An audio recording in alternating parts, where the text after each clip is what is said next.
India's destiny has always been tied to the seas. As a maritime nation, our sovereignty, security, and prosperity remain deeply connected to the oceans. Strategically placed at the heart of the Indian Ocean, maritime power lies at the core of India's rise as a confident and vibrant nation. Bound by the seas on the three sides, India stretches across a coastline of over 11,098 kilometers from the Kutch region in Gujarat to the Ganges Delta in Bengal, along with the island territories of Andaman, Nicobar and Lakshadweep. This vast seafront places a profound responsibility upon our maritime forces. The Indian Navy and the Indian Coast Guard stand as vigilant sentinels, ensuring that hostile forces and anti-national elements never breach our peace or security.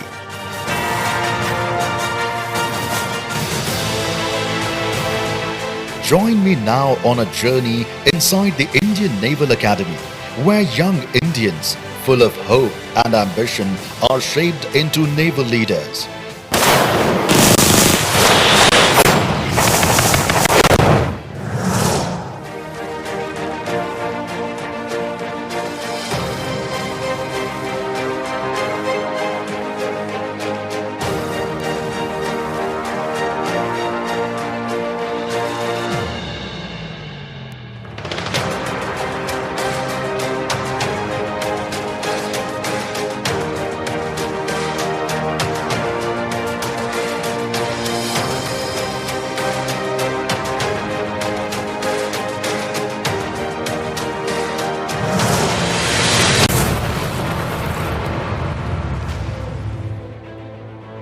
The Indian Naval Academy was first set up as a temporary institution at Kochi in 1969.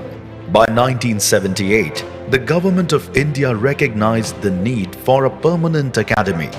Naval headquarters considered several locations: Aravanakad and Paikara in Nilgiris, Lloyd's Dam, Pune, Hesaraghatta Lake near Bengaluru, Porbandar in Gujarat, Chengalpattu and Chennai in Tamil Nadu.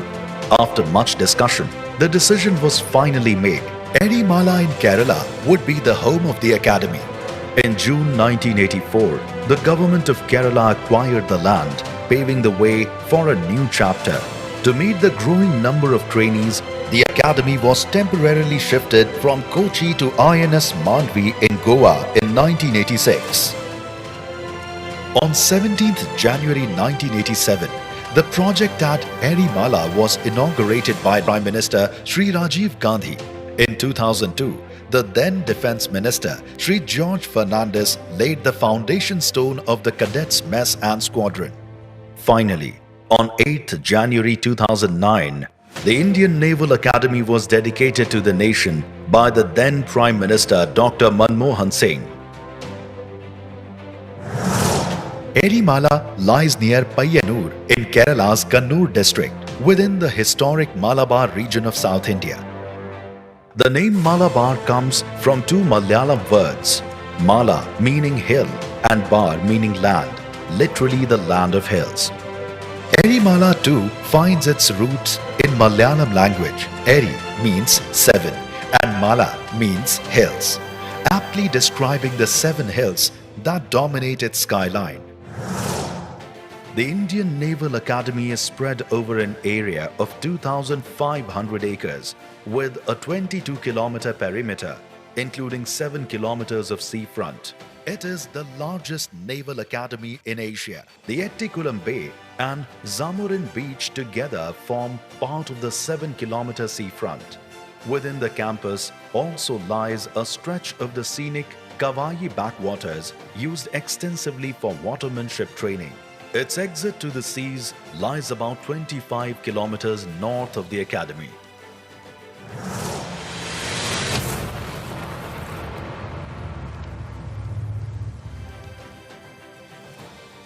From the moment cadets walk through these gates, they are no longer civilians. At the Indian Naval Academy, we hone all our cadets, helping them channelize their energies in the desired direction. and transform them into professional naval officers.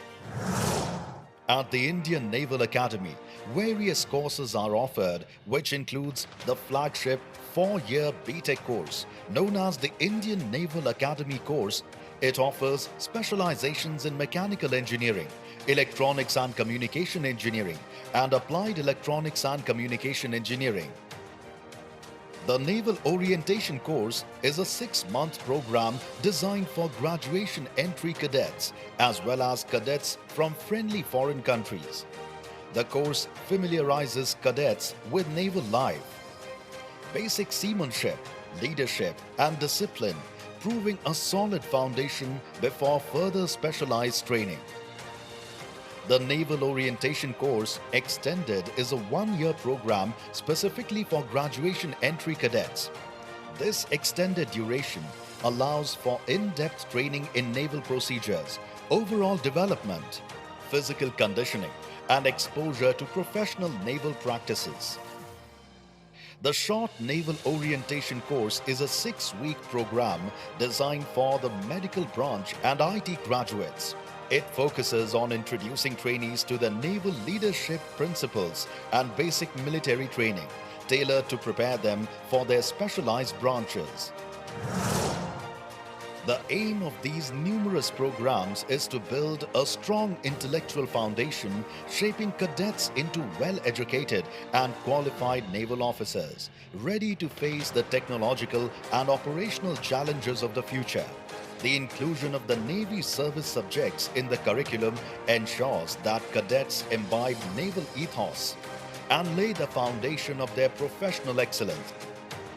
As cadets, they learn teamwork, leadership, discipline, communication, time management, self-confidence, and critical thinking along with their academic and service subjects, while remaining rooted to the values of duty, honor, and courage.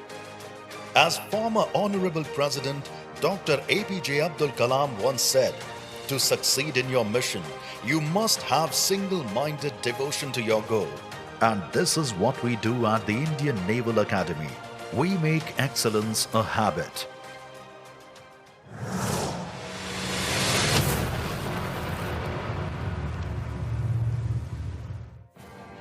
The infrastructure at the academy centers around the main headquarters complex, Nalanda, with the Kautilya Auditorium and Panini Library to its left and right, respectively.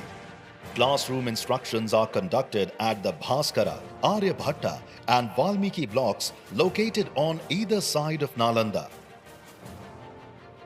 Pereira Parade Ground, drill sheds, and the Chola Sports Stadium are located in the vicinity.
at imbibing a modern outlook, perfect manners, and the highest sense of honor, along with all that has been nurtured throughout their journey here.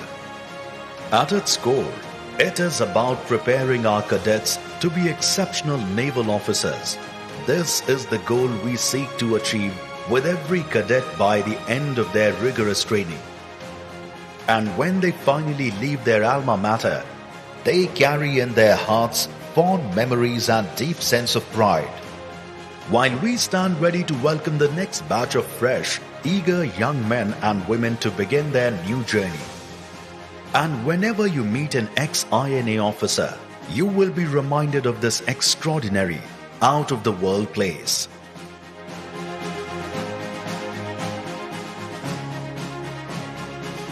Shamno Varuna.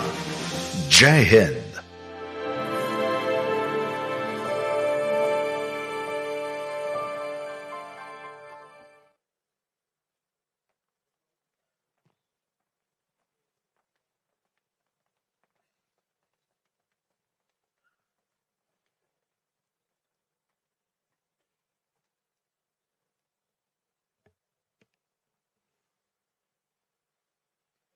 Distinguished guests, ladies, gentlemen, young minds, future leaders, I, Lieutenant Commander Karan Chilani, and I, Lieutenant Parul Singh, welcome you all to the semi-finals of the Indian Navy Quiz THINQ 2025. And what better place to host these rounds than here at the esteemed Indian Naval Academy, Edimala, where we empower future leaders through knowledge, character, and a relentless pursuit of excellence. May I, at this stage, remind you all to please keep your phones in silent mode. We are currently seated at Kautilya Auditorium, the perfect stage for today's high-energy semi-finals. Named after the legendary philosopher and strategist Kautilya, who is also known as Chanakya. Just as he guided the ancient India with his vision, this auditorium inspires the spirit of knowledge and excellence. So, it's only fitting that these bright students today take on this challenge in a place dedicated to one of India's finest intellects. Before we begin, I would like to brief you on the safety measures of this auditorium. This auditorium features multiple exits. Guests seated on the ground floor may proceed to the 3 exits on either side and 4 at the back. Guests seated on the balcony are requested to use 1 exit each on either side and 3 at the rear.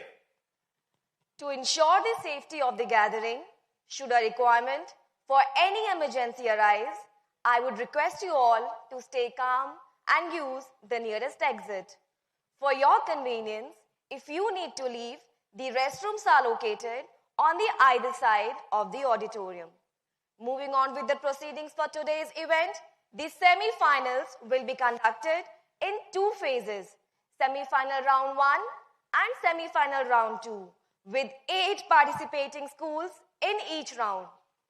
On completion of semi-final round 1, we invite all our guests to proceed for a tea break through the indicated gates. Refreshments for school children and cadets will be served at either side of the balcony on 2nd floor. For the quiz participants behind the stage, and for officers, commander and below and their families, and media personnel on 1st floor. For officers, captains and above and their families, school teachers and other dignitaries at the Kautilya foyer, and for sailors, defense civilians and their families on the corridor to my left. Our chief guest for today's event, Vice Admiral Manish Shraddha, Commandant of the Indian Naval Academy, will arrive shortly. On arrival of the chief guest, we request that all personnel in uniform and gentlemen to kindly rise while the ladies and children are to remain seated. On conclusion of the semi-finals, we request our guest not to depart the auditorium before the chief guest. Also, please note that all forms of photography and prompting of any answer during the entire event is prohibited. Thank you for your cooperation and let's enjoy this exciting competition together. Ladies and gentlemen, as we await the arrival of our chief guest for the morning, we are honored to present a special movie which offers a glimpse of the Indian Naval Academy. This production takes us through the rich legacy, rigorous training, and state-of-the-art infrastructure that define life at the Indian Naval Academy. It captures the spirit of courage, discipline, and excellence that transforms these young cadets into the nation's future leaders. Sit back and experience the journey that shapes these exceptional individuals.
Today sub-lieutenant, so I am very proud of you.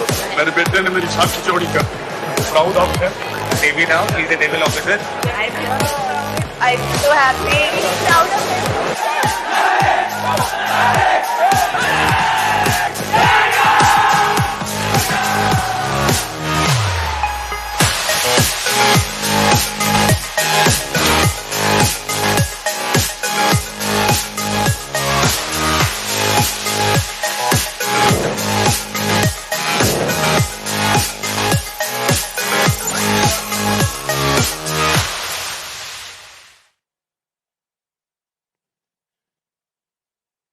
Ladies and gentlemen, it is my honor to introduce the chief guest for today, Vice Admiral Manish Chadha, the Commandant of the Indian Naval Academy, Edimala.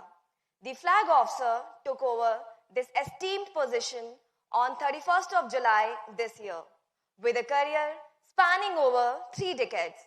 The flag officer was commissioned into the Indian Navy in 1991.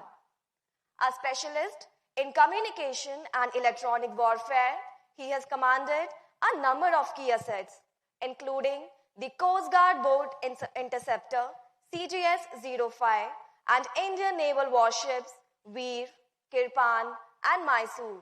His career also includes crucial staff roles at Naval and Command Headquarters, where he contributed to both operational and administrative leadership. In recognition of his distinguished service, the flag officer was honored with the Vishishta Seva Medal in 2017 and the Ati Vishishta Seva Medal in 2025. His leadership and commitment to excellence continues to inspire those around him. I once again take this opportunity to request you all to kindly keep your phones in silent mode.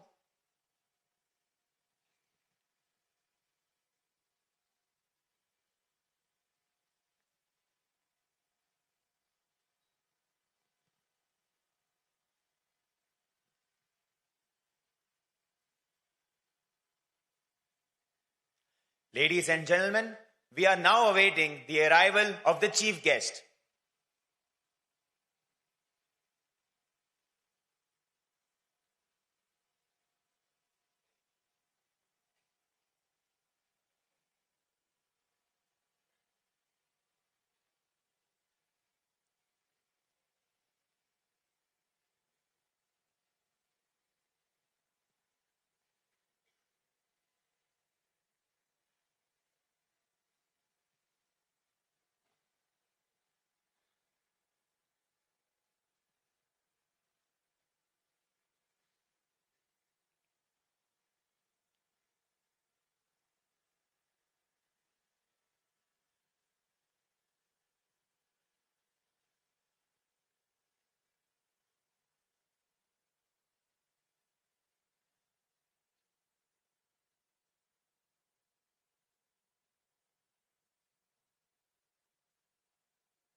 Vice Admiral Manish Chadha, Commandant, Indian Naval Academy, Mrs. Ritu Chadha, President, Navy Welfare and Wellness Association, Station Edimala, Flag Officers, Senior Officers, Officers, Professorial Cadre Officers, Sailors, Trainees, ladies and gentlemen, boys and girls, a very good morning to all of you. I, Lieutenant Parul, and Lieutenant Commander Karan from the Indian Naval Academy are your hosts and navigators for this ultimate test of knowledge, nerves, and nuance. The Indian Navy Quiz THINQ 2025. On behalf of the Indian Navy and Team INA, we welcome you all to the Indian Naval Academy, Edimala, a place that nurtures our future naval leaders. This year's theme for THINQ, Mahasagar, mutual and holistic advancement for security and growth across regions, underscores the nation's commitment to harnessing the vast potential of the Indian Ocean for national growth and regional stability. The fourth edition of the Indian Navy Quiz THINQ 2025 has truly showcased an overwhelming response. From the opening of registration to elimination rounds, this year saw record-breaking participation of 35,470 teams from 13,678 schools across the nation. After 3 rigorous elimination rounds and competitive zonal selections, we now have the top 16 schools competing in the semi-finals, of which only 8 will make it through to the finals. The finals will take place tomorrow evening here at the Indian Naval Academy. So let's find out which teams will secure their place in the grand finale. Today, as we approach the final rounds of this remarkable quizzing journey, join us as we relive the journey of perseverance, intellect, and excellence of our participants. It is a celebration of their dedication, spirit of competition, and the pursuit of knowledge.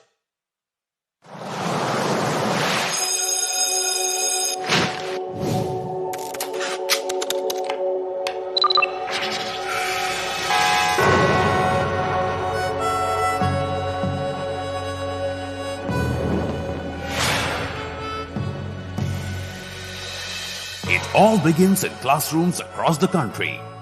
Young minds, curious, competitive, and ready to take on a challenge. Every part of our journey is very much exciting for us. Getting the chance to compete with the best minds of the country is truly very thrilling. THINQ 2025 isn't just a competition. It's a journey. From school corridors buzzing with ideas to the road that leads to the Indian Naval Academy. I was really fascinated by the very name THINQ with a Q, because Q for quizzing and Q for quest for knowledge. It is actually collaborating education with national pride. Each round, a test of thought, teamwork, and tenacity. Each step bringing them closer to something bigger than themselves.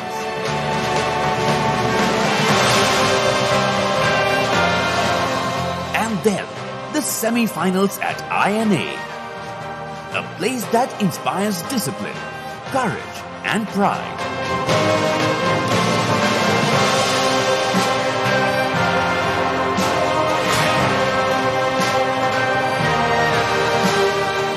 Here, learning moves beyond textbooks.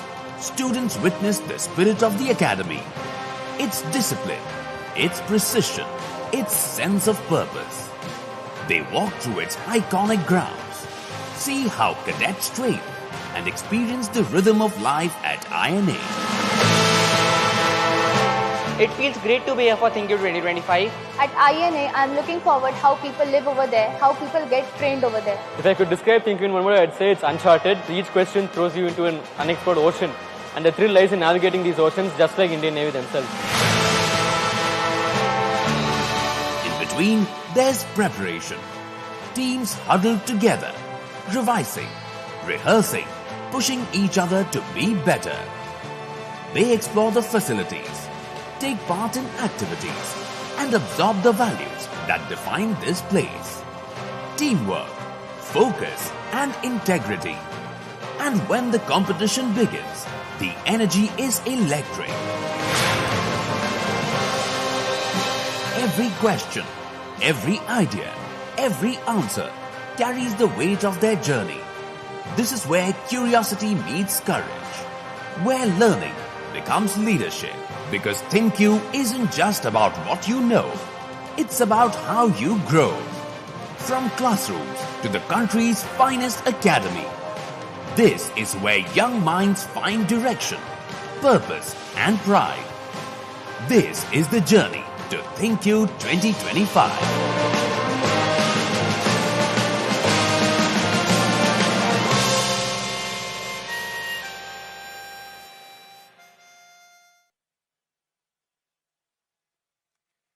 Wasn't that an inspiring journey?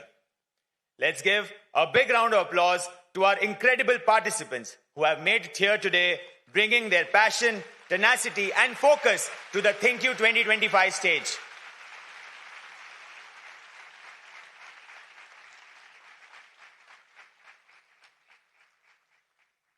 Respected guests and dear participants, it is my pleasure to introduce our quiz masters for today, Major Chandrakant Nair, retired, and Ms. Rashmi Vallabha Joysula, both highly accomplished in the field of quizzing. Major Nair has been an active quizzer for the past 30 years and has won many laurels. He has conducted over 750 quizzes and brings over 12 years of experience, having hosted prestigious events such as the Quiz Foundation of India General Open Quiz at IIT Chennai, Jigyasa at Indian Institute of Science, Education and Research, and the renowned Malayala Manorama Quiz, along with several international quizzes. Ms. Rashmi has a decade of quizzing experience and has hosted multiple events for the Karnataka Quiz Association and is a winner of the Maha Quizzer. A powerhouse of intellect and enthusiasm. Their passion for quizzing and sharp insight will surely inspire us all. So without further ado, please join me in welcoming our quiz masters, Major Chandrakant and Ms. Rashmi, on stage to lead us through semi-final round 1.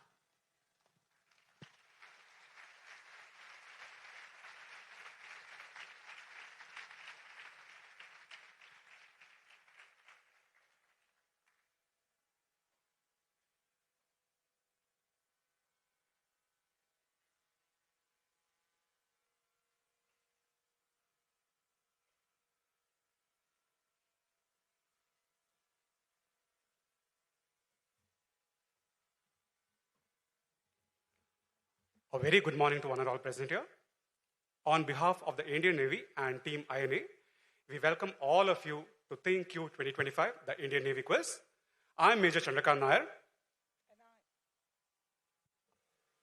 And I am Rashmi Vallabha Joysula. Without taking any more of your time, let us meet the teams. With a big round of applause, let's welcome our first team on stage. And that happens to be Jayashree Periwal High School, all the way from Jaipur.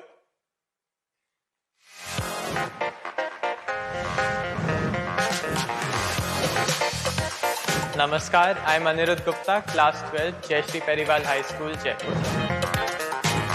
Namaste, I'm Aditya Gupta from Class 12, Jayashree Periwal High School, Jaipur. Team 2, KL International School, Meerut.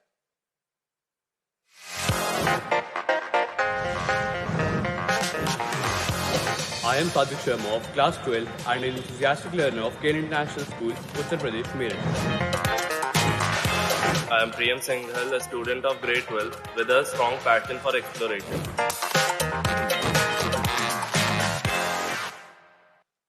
Next up, a team that can be dubbed the home team, if we can call them that, From Kannur, we have the Bharati Vidya Bhavan.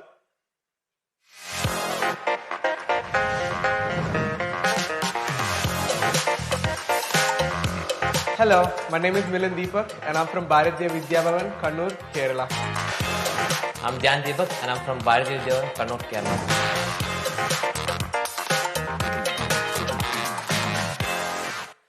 Team number 4, Subodh Public School, Rambagh, Jaipur. Kindly keep the applause coming. Hello, my name is Toshat Narang. I am a student of class 12th in Subodh Public School, Jaipur.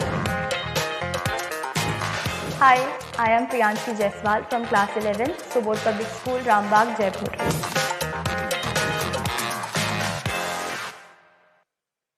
With a big round of applause, let's welcome on stage Shiksha Niketan all the way from Jharkhand.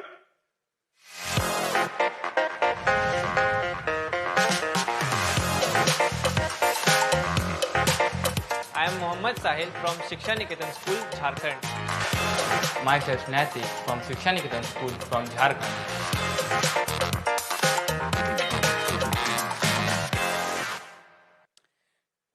Team number 6, Sainik School, Kodagal.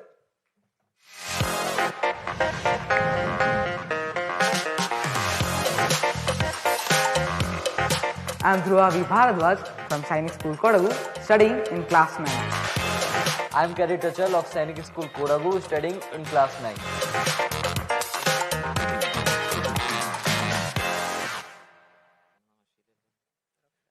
Team number 7, once again, is from Meerut, Dewan Public School.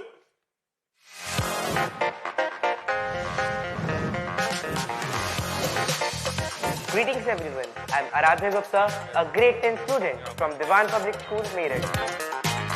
Warmest salute to everyone. I am Abhinav Pathak, a 9th grader from Dewan Public School, Meerut. And our final team for semi-final number 1, DAV Public School, Bhubaneswar.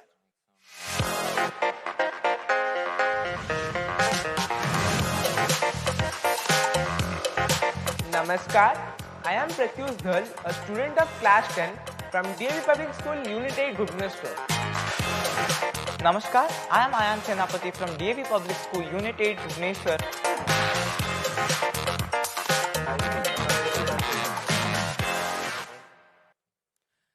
Before we get started with the quiz, it's a routine thing that we do. All teams, please make sure that your mic is working. One by one, please introduce yourselves and in the process ensure your mic is working. Also, please check your buzzer one by one. Team 1. Check. Hello. Good morning, guys. We're Team 1, Jashi Periwal from Jaipur. Please see if your buzzer is working.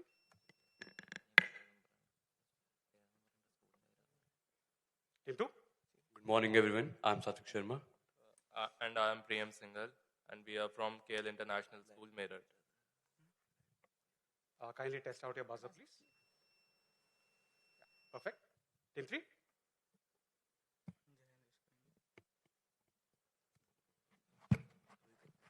Hello everyone, I am Milan Deepak and this is Dhyan Deepak. We're from Bharatiya Vidya Bhavan, Kannur.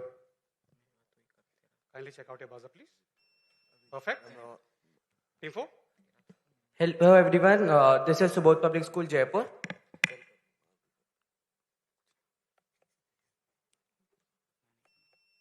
All good? Moving on to team number 5.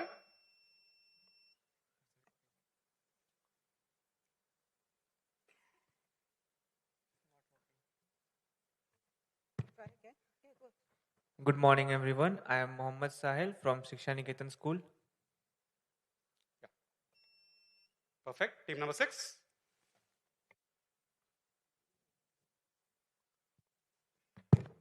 Jai Hind everyone, I am Cadet Dhruva and this is Cadet Achal from Sainik School, Kodagu. Working. Team number 7. Greetings everyone, this is Dewan Public School, Meerut. Great. And the final team, team number 8. Hello, everyone. This is Ayan from DAV Unit 8, Bhubaneswar. All good. Perfect. All right. Now the main event of the day. The first semi-final starts here. Let's take a look at the rounds on offer. Before that, we have a bunch of prizes also on offer for all the teams that have made it this far. You've seen the journey that these teams have undertaken to come on the stage. Let's all boost their morale by giving them a big round of applause before we start. Thank you. And to sweeten the deal, let me tell you that in addition to participation certificates and mementos, the teams here also have a good chance of winning a Kindle. It's good enough to make the quizmasters wish we were on the other side. Doesn't it make you feel the same? Anyway, let's start with round number 1. Before that, an important rule.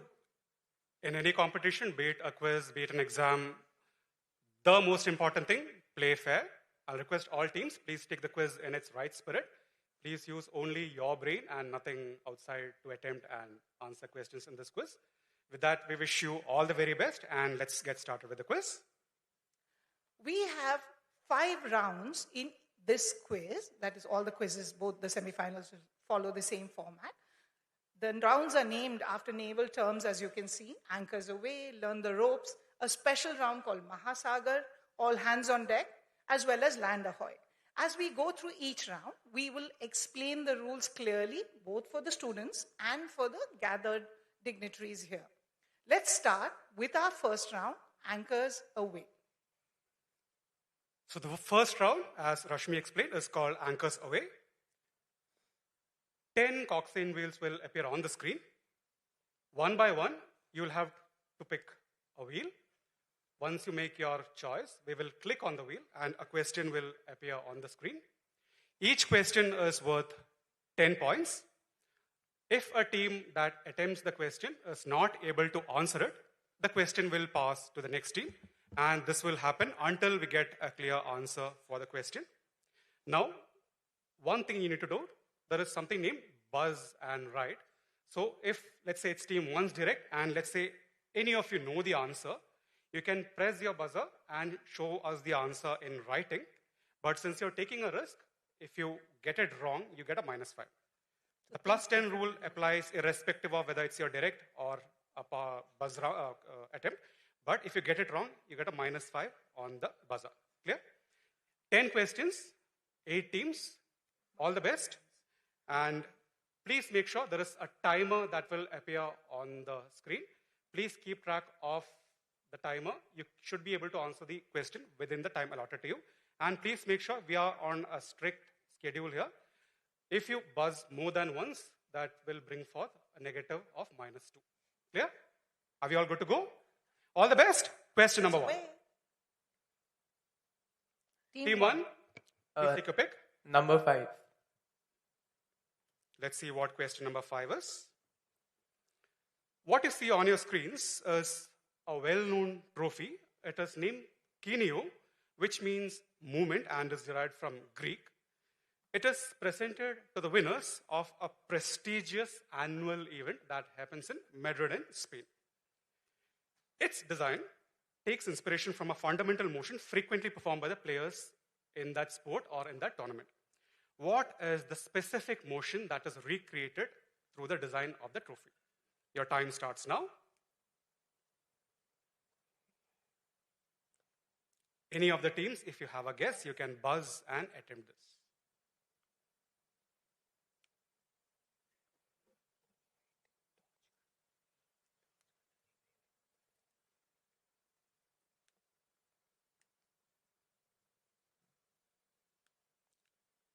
T1, if you have a guess, you can take it away. We don't see any buzzers, so go for it.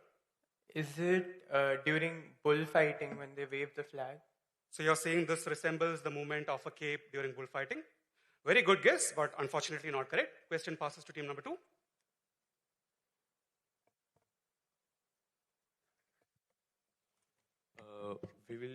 We think it's the spinning movement. A spin movement? Of the athlete. Whichever game it is a spin movement within the game. Yes, sir. Can't accept that. Team number 3. The movement made by the dress of a flamenco dancer. Very good guess again. Excellent guess. Once again fits in with the Spain angle, but not flamenco. Team 4. We think it's like the motion of rowing. So they row the game in the rowing, so they row their rowers. a nice answer that fits in with the naval angle as well. Very good guess, but no. Passing to team number 5. I guess it is a circular motion. That's a great guess. What's the answer, please? Okay, nothing. Passing to team number 6. Is it something related to car racing? Not car racing either. Team 7. Is it relating to gymnastic, like they move or something? Not gymnastics as well. We've run through all sports. And team number 8. Does it have to do something with the La Tomatina festival? La Tomatina. We can maybe call it a sport if you expand the definition of a sport, but not La Tomatina. Sorry? Let's go and check out the answer. So this basically is the annual Madrid Open that happens, the tennis tournament, the famous ATP Tour tennis tournament that happens in Spain. What you saw there was the recreation of how a serve in tennis happens. So that is reflected in the design of the trophy. So hard luck, but we have plenty of questions for all teams to score. So let's move on to question number 2. Question number 2, team 2. Choose your option. We would like to attempt question number 4. Question number 4, coming up on your screen. According to local legends, the cyclical ecological phenomenon known as Maritime, which is a black rat infestation, leads to famine. This occurs every 48 to 50 years, which is why it's called cyclic. And in some northeastern states of India, is preceded by a swarming of an insect called the thangang or a sort of locust. What other bad omen warned local chiefs in 1910-11 about this upcoming Maritime? It had appeared in 1835 before that, and again would appear after a few years. Team number 2, your time starts now. Any teams on the buzzer?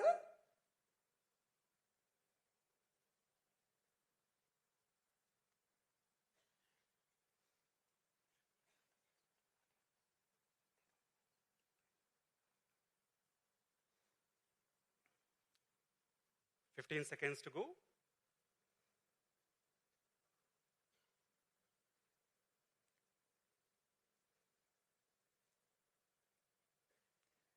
Team 2, you have 5 seconds left. We think it's a major typhoon or cyclone. Passes to team 3. Team 3, do we have an answer? Maybe a comet passed by. Would you like to expand your answer? A comet passed by which led to them believing it as a bad omen. Halley's Comet? Excellent, excellent working out. Halley's Comet is the right answer, as you can see on the answer slide. I thought the years 1835 and 1910-11 would have been a dead giveaway, given that we know that Halley's Comet comes every 70 years or so. Excellent. So, wonderful answer to open the scoring there from team number 3. And you get the next direct as well. Take your pick, please. We would like to pick number 7. Number 7. Let's see what question number 7 is. During the independence struggle, a popular method of spreading information about ongoing protests and important events was to screen short films of moments like the start of the Quit India movement at the Gwalior Tank Maidan in Bombay or Gandhi's arrest after the Dandi March. What 7-letter term, which is today used as an adjective for anything that can be described to be in the news, was used for such films that made this term popular? What 7-letter term for question number 7 are we looking for? But never seen in a picture. Miss Madeline Slade, the English daughter of an admiral, who now prefers to be known as Malara Ben. She's one of Mr. Gandhi's most devout disciples. She's leading the way ashore now, and just behind her comes Mr. Gandhi, dressed as he said he would be, in just his loincloth, even in the chilly climes of Europe. And he's carrying with him his pots and pans, which he declared at the customs. He was trotted around Marseille to several receptions and made 1 or 2 speeches which rather frightened the French authorities. But when asked... Your time starts now. If any of the teams have a guess, they can buzz. And write. 7-letter term. Looking for something that means something that is very much in news.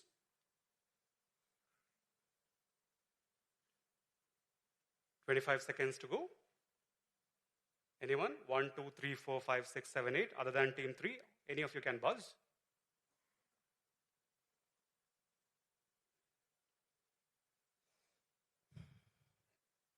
Ten seconds to go, team number 3, if you want to take a shot.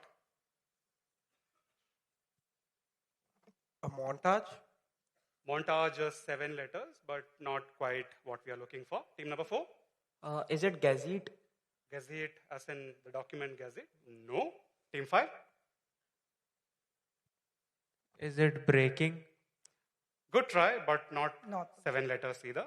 Team 6? Is it trending? Very good guess, but not trending. It's again 8 letters. Team 7? We'd like to pass. Team 8? Pass. Team 1? Maybe a snippet. Good try. Snippet would be a small bit of news, but not a snippet. And team number 2? We think it's a trailer. Nice try, but not a trailer either.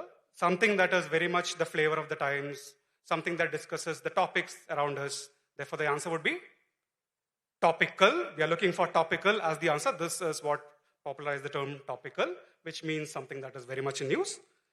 Moving on to question number 4. Team 4, your question. We would like to pick 8. Question number 8 coming up. Since its construction in 2000, this artificial reservoir over Nagaland's Dongyang River has attracted vast numbers of winged termites, which in turn brought a certain foreign guest who fed on these termites. Who are these visitors? We want the name of the visitor that makes a pit stop in these villages before taking a long journey southwards.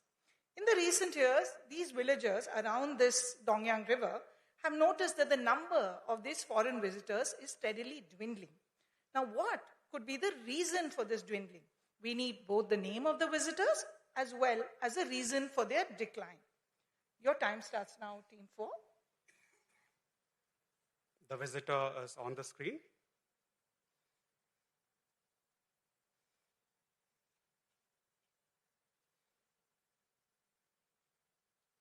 Any buzzing? You can answer at any point. So the visitors are hornbill, and the reason could be like for their feathers, some poaching, etc. I mean, it sounds like a very plausible answer given that we have a hornbill festival, but this is not a hornbill because it doesn't look like one. Team 5. We would like to pass. Team 6. Is it Siberian crane? I don't know. Is it? It's not. Team 7. Pass. Team 8. The reason could be climate change. The name of the visitor? Pass. Okay. Question passes to Team 1. Maybe it's the Arctic tern. And the reason could be the reason. No. Question passes to Team 2. We think it's a falcon. Expand. And the reason could be global warming. Expand your answer if you can. Do you have a better guess for the Pellegrine first falcon. part? First part, a better guess. Pellegrine falcon. Wrong answer. Team 3.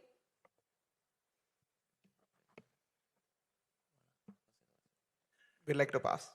Okay, so here's the answer. This is the Amur falcon. And you never guess the reason for the dwindling population. It's the Ukraine-Russia war that prevents them from traveling south towards India. So now we come to the next question, question number 5. Team 5, take a pick. Question number 2. Let's see what question number 2 is. The SS Megara was a British ship that famously took a mid-19th century journey from Diamond Harbour in West Bengal to the capital of a neighboring country. The main passenger on board had arrived in Diamond Harbour after facing trial at the Red Fort in Delhi. Part 1, what was the purpose of this journey? You need to mention the name of this person as well. In Roman mythology, Megara, along with Electo and Tisiphone, is part of a trio. If it helps, they are a trio of vengeful, angry spirits. How do we better know this trio? What is the collective name by we know this trio of vengeful, angry spirits? Time starts now. We have the first buzz of the day, and that's from team number 1.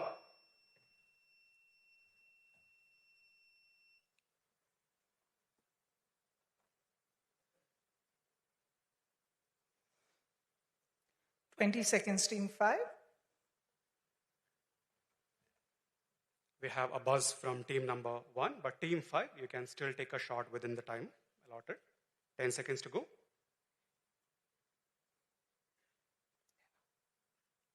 Quick, team 5. If not, we'll have to pass the question. Question passes to team number 6. Are the spirits furies? All right. And what was the purpose of this journey? Who was it and what was happening? We'll pass. You will pass. Team number 7. Passing. Team 8. Question passes to team number 2 because team 1 buzzed. Question passes to team 3 if team 2 doesn't have a guess. Team 3. Kindly be quick on the passing. Okay. Team Question 3. passes to team 4. Is it like King George V from coming from some other country to West Bengal? Sorry, from West Bengal to... So King George faced trial in Delhi? No, sorry. Good try, but not what we're looking for. He did. Yes, we wish we we did. all wish he did, but he didn't. So this was question to team number 5. Nobody gets it on the direct. But we get 5 points to team number 6, who said the Furies. Brilliant answer there. Well done, Probably boys. worked it out from the angry bit. These are the Furies. Team 1 buzzed and said, this is Bahadur Shah Zafar, who faced trial and was exiled to Rangoon. Brilliant answer. Full 10 points to team number 1. Great buzz from team number 1. And 5 points to team number 6 for the Furies. Moving on to the next question. the question goes to team number 6. We'll go with the first question. Question 1, what do we have in store? These structures are built in Vanuatu and they're called goals. They're used for a ritual in that country. When a gentleman named A.J. Hackett came across this, it inspired him to come up with an adventurous pastime. What adventurous pastime did A.J. Hackett popularize? Your time starts now.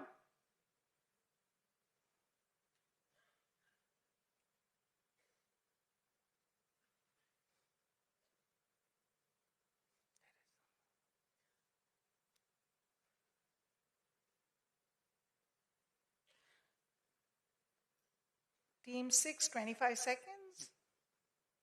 20. Anyone buzzing? A team that has buzzed already cannot buzz again. Do we? Are they cable cars? Wrong answer. Question passes. Team 7. Is it a kind of Ferris wheel? Kind of, beg your pardon? Ferris wheel? No, it's not a Ferris wheel. Passing on. Rock climbing? Rock climbing, no. Team 1. Is it a zip line? No. Team 2. Mountain climbing. Wrong answer. Team 3. Bungee jumping. Excellent, excellent guess. Full marks to Team 3. The home team. You could see a cord dropping down from the top, which was the bungee in question. This is a rite of passage for young males in that culture, and now we have it all over the world. Next question. Move on to the next question, team number 7. We would go with 9. Let's see what wheel number 9 is. All right. A team from the New Zealand High Commission and the Ministry of Agriculture and Farmers Welfare recently visited the Lower Subansiri district somewhere in India, where they inspected local horticultural nurseries met with local organizations and held discussions on a particular agricultural produce. Which produce was this? With a view to explore mutually beneficial cooperation. Keep in mind, this was a team from New Zealand. And part 2 of the same question, which specific valley in Lower Subansiri did they visit? The place received a large number of visitors from all over India in September, and they get this every year for the last few years, with numerous tents set up for a jolly good time. People come there, stay in tents to experience something. What is happening here? That's the second part. And what does this produce? That was the subject of this discussion between New Zealand and India. Keep in mind, they came from New Zealand. Open on the buzz to all teams except team 1.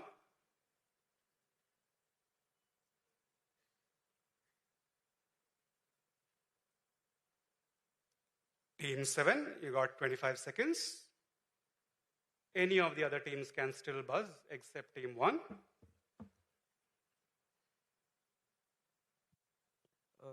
The valley could be Flower Valley. Okay. And So you're saying it's called the Flower Valley. yeah. Okay. And part 1. Marigold. Marigold being the produce and therefore Flower Valley. Good try, but passing to team number 8. The produce is honey and the valley is Nanda Devi Flower Valley. Nanda Devi Flower Valley and honey. No. Question passes to team number 1. Passing team 2. The produce is Kesar Okay. and the valley is Flower Valley. Kesar and Flower Valley. Team 3. We'd like to pass. Team 4. We think it's grapevine, and the valley would be. No idea on the valley. Grapes or grapevine. No. Team 5. Pass. Team 6. We would pass. All right. Question passes across the board. Keep in mind, this was a team from New Zealand, so it has to be something with some significance to New Zealand or the country. If we heard the term New Zealand, the first name that should come to mind would be? Let's see the answer.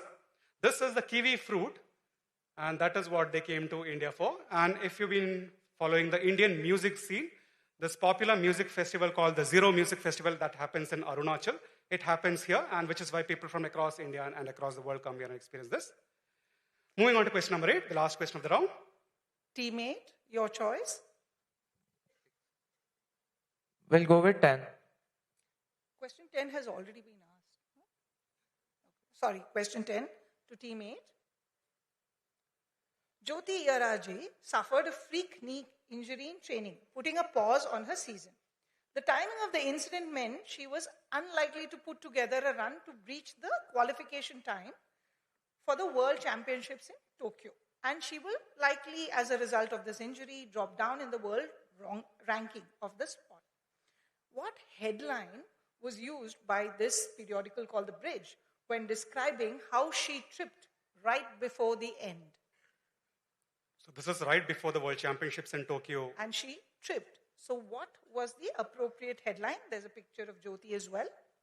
Look at the time given there, 12.73 seconds. Try and narrow down based on that. Yeah, lot of hints in the question. Anyone on the buzz? Tripped up right before the end, 12.73 seconds.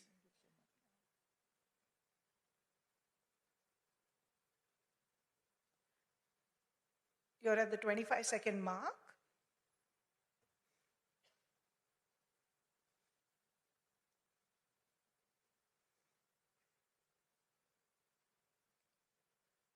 Does 10 anyone want to seconds. buzz? Yeah. Any buzzes, guys?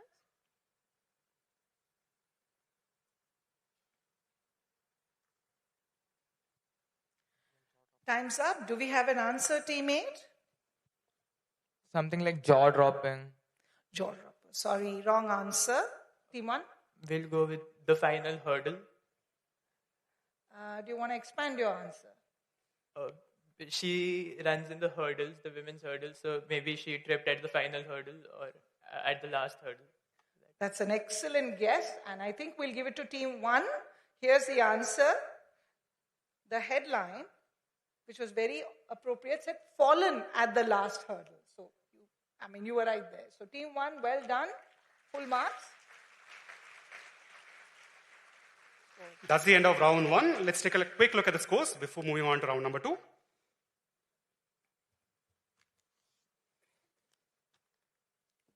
All right. Some movement on the board, but the other teams, nothing to worry. Plenty of questions to catch up on. We have team 1 on 20, 2 on 20, 3 on 5. The others yet to open your accounts, but don't worry about that. Plenty of questions on offer. You will make it up. Don't worry about that. And team 6 should have got plus 5 for the Fury's answer.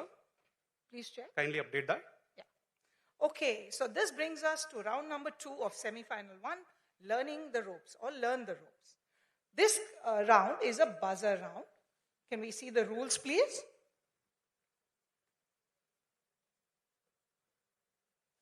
Oops. Yes, we have only 6 questions in this round. They're all on the buzzer. Quiz master will read out the questions, in this particular case, me.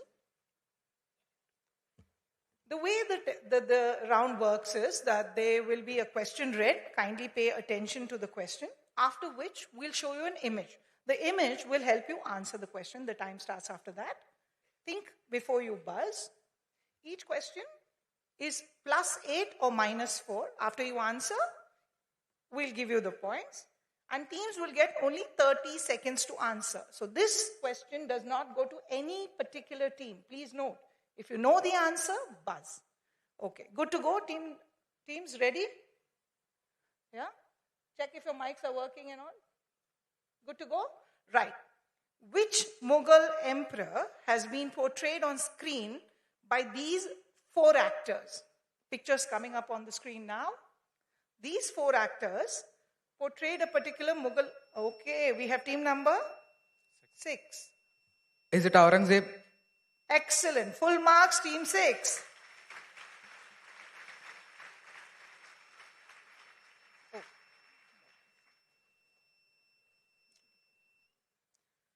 Team number 6 gets full marks. We move on to question number 2. Which instrument is being crafted here? The name for this particular instrument. It's sitar. Wrong answer. Minus 4. Okay, since they buzzed and answered wrong, I have no option but to move on to the next question. So again, think before you buzz. The answer to question number 2 is the sarod, which you would have figured out if I had said its name comes from Persian to sing. Right. So question number 3. What meme inspired this video game?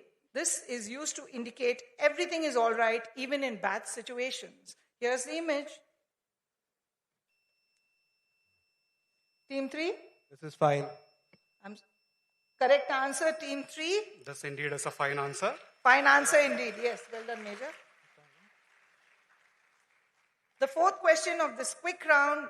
This diagram representing metal organic frameworks, beg your pardon, accompanied the Nobel Prize announcement in what field?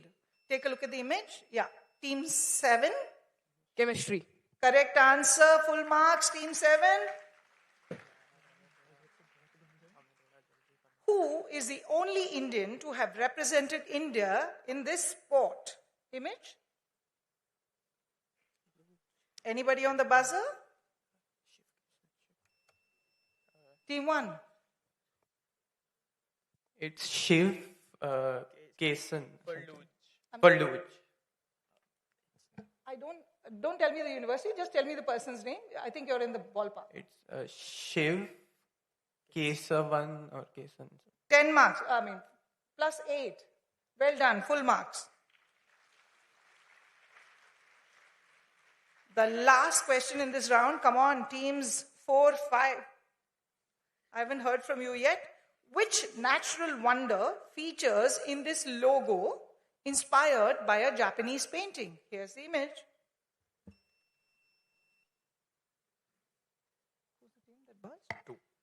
The Great Wall of Congo. Wrong answer, negative marks. The right answer is Mount Fuji, that you can see in the little snow top Mount Fuji in the logo. So this brings us to the end of round 2. Can we have the scores, please?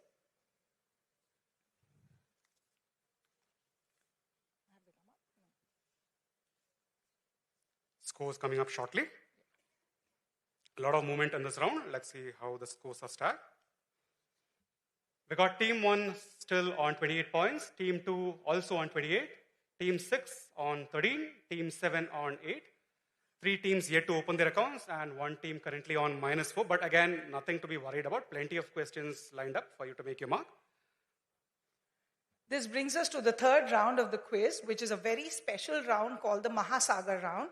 And to take you through this round, may we all welcome Commander Rahul Bharadwaj. Sir, over to you.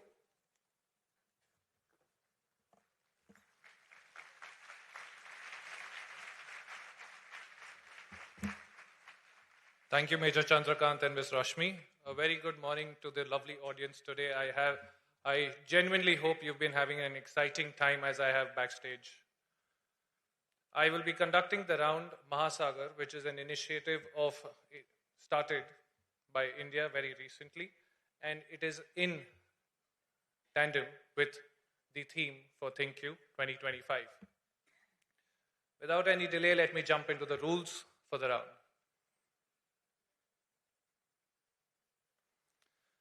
Behind me on the screen, you will see a grid of 9 questions. I will be starting anti-clockwise. So Team 8 gets to choose the question first, and so on and so forth. A direct question will award the team 10 points.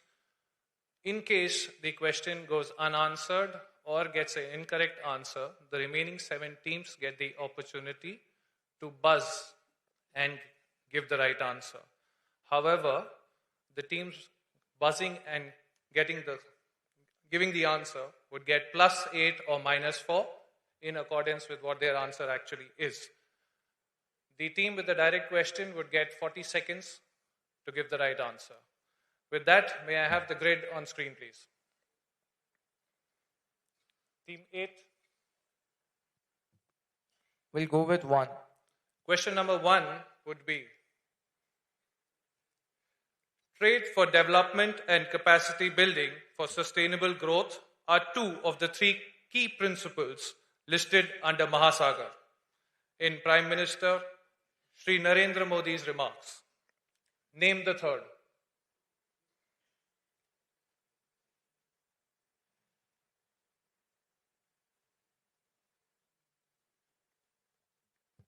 Outreach. Unfortunately, that is the wrong answer. The question is open for the remaining 7 teams. Do I have a buzzer?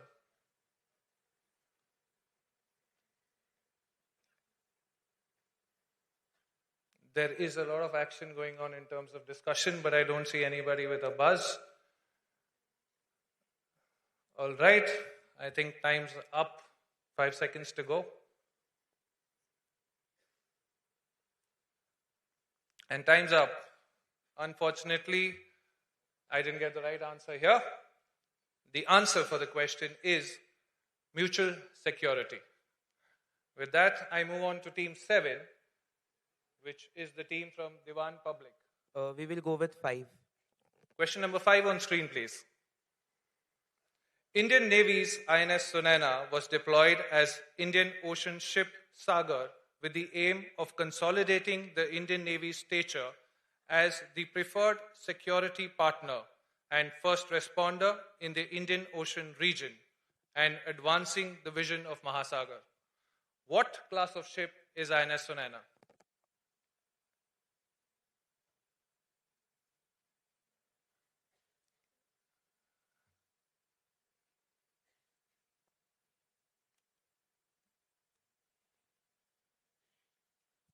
Can we get the image?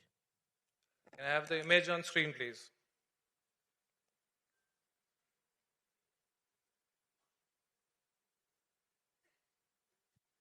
Corvette. I asked for the class of ship, not the kind of ship.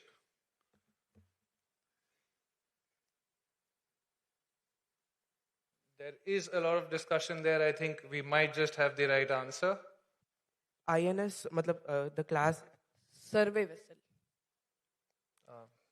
Unfortunately, that is the wrong answer. The question is open for the remaining 7 teams. Do I have a buzz?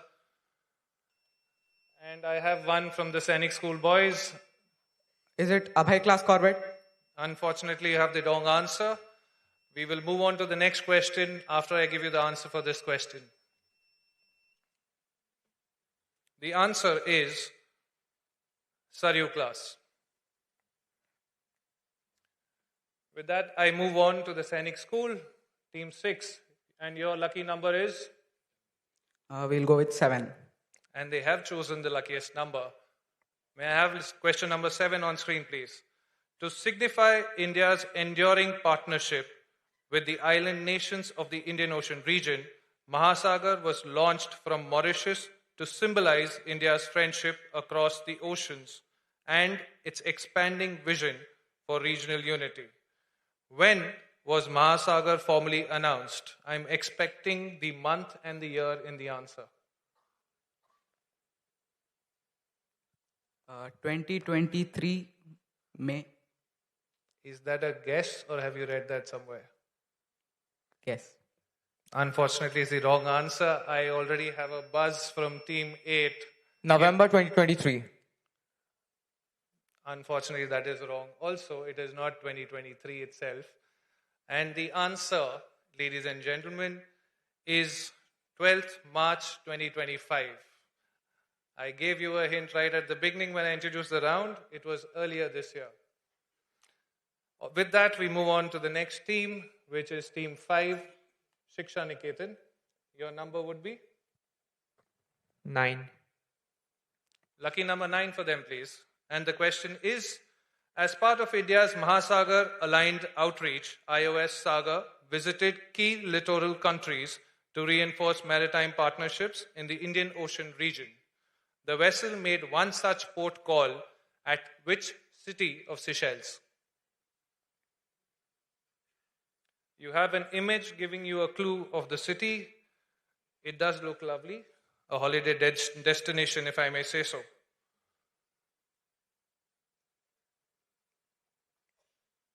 At times I wonder if I would love to be part of that discussion happening over there. The intensity is absolutely intriguing.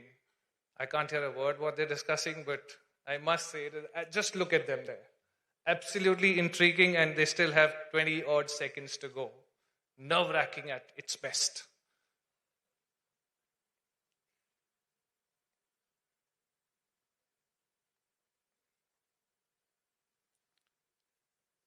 Shiksha Niketan, you have 7 seconds more.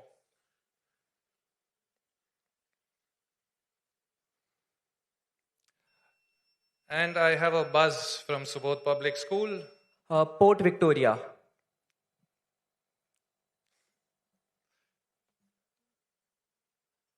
You're absolutely right. It is Port Victoria. I'm sorry to keep that mystery out there. Lovely answer from the team there.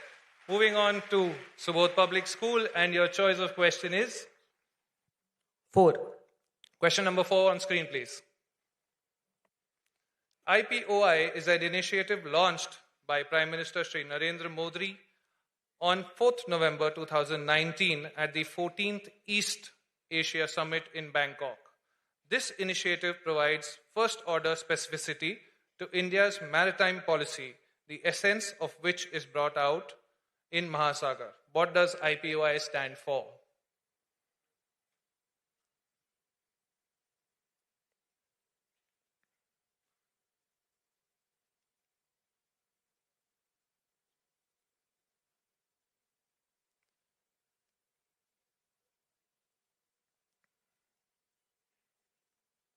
The intensity really gets to you when you're standing here. I genuinely have no idea how it is for you all out there as the audience. You have to give it to them. I mean, I've sat through a lot of meetings over the last 18 years in the Navy. I haven't had that kind of intensity even in the most confidential ones. Is it Indo-Pacific Ocean inclusiveness? I'm sorry, that's a wrong answer. The team's open for the remaining 7 teams. Do I have a buzzer?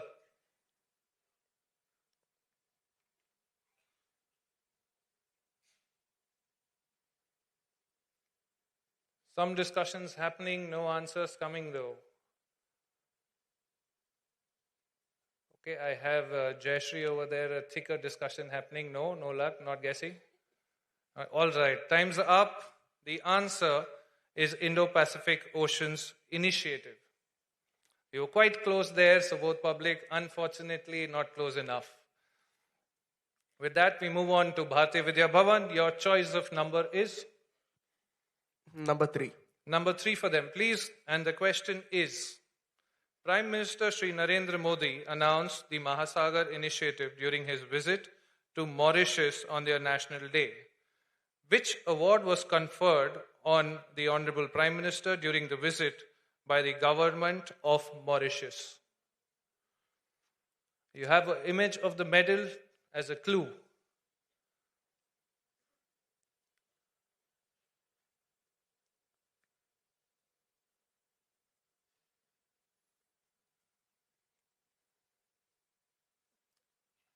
I see a little shuffling in the audience there. I'm guessing some of them know the answer. Would that be possible?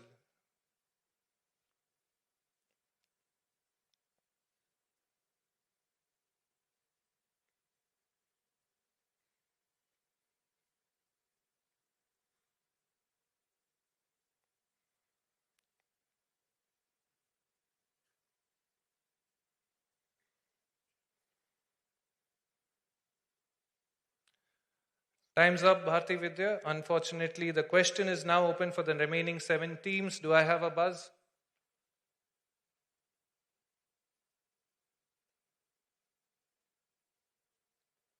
It looks like this was the googly question of the round. I shall close the question then. The answer, for the benefit of the audience, is Grand Commander of the Order of the Star and Key of the Indian Ocean, which is abbreviated with GCSK. With that, I move on to the next team, that is KL International. KL International, your question would be number? Question number 6. Question number 6 for them, please, on screen.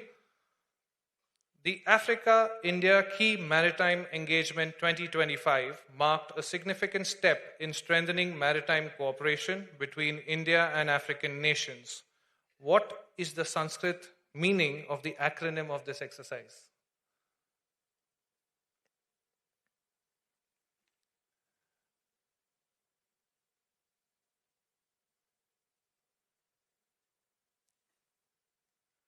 I have some activity in the other 7 teams. I'm guessing one of them knows the answers. There's some scribbling happening. There's some discussion happening. However, Kale,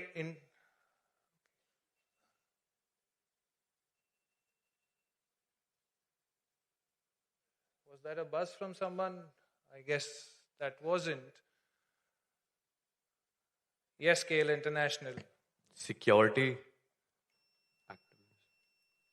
And I have a buzz. Unfortunately, that is the incorrect answer. Jayashree Periwal, you buzzed. Unity. That isn't. I'm sorry. That is the right answer. My mistake there. Absolutely right. I just wanted to give you a heart attack over there. I think I successfully managed. With that, we move on to the last question for the round. Jayashree Periwal, the question for you would be 2. Question number 2 on screen, please. In context of Mahasagar, a vital sub-region repeatedly emphasized for strategic cooperation is the WIOR. What does the acronym stand for?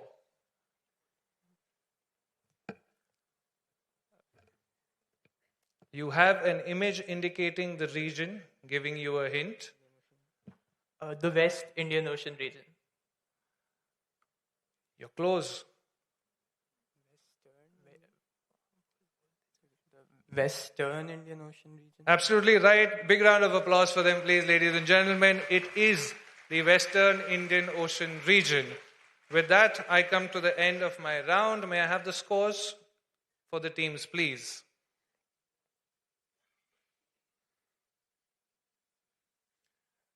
As indicated, Jayashree Pariwal still leading from the front. The remaining teams have managed to open accounts, some still at the bottom. We still have 2 more rounds to go.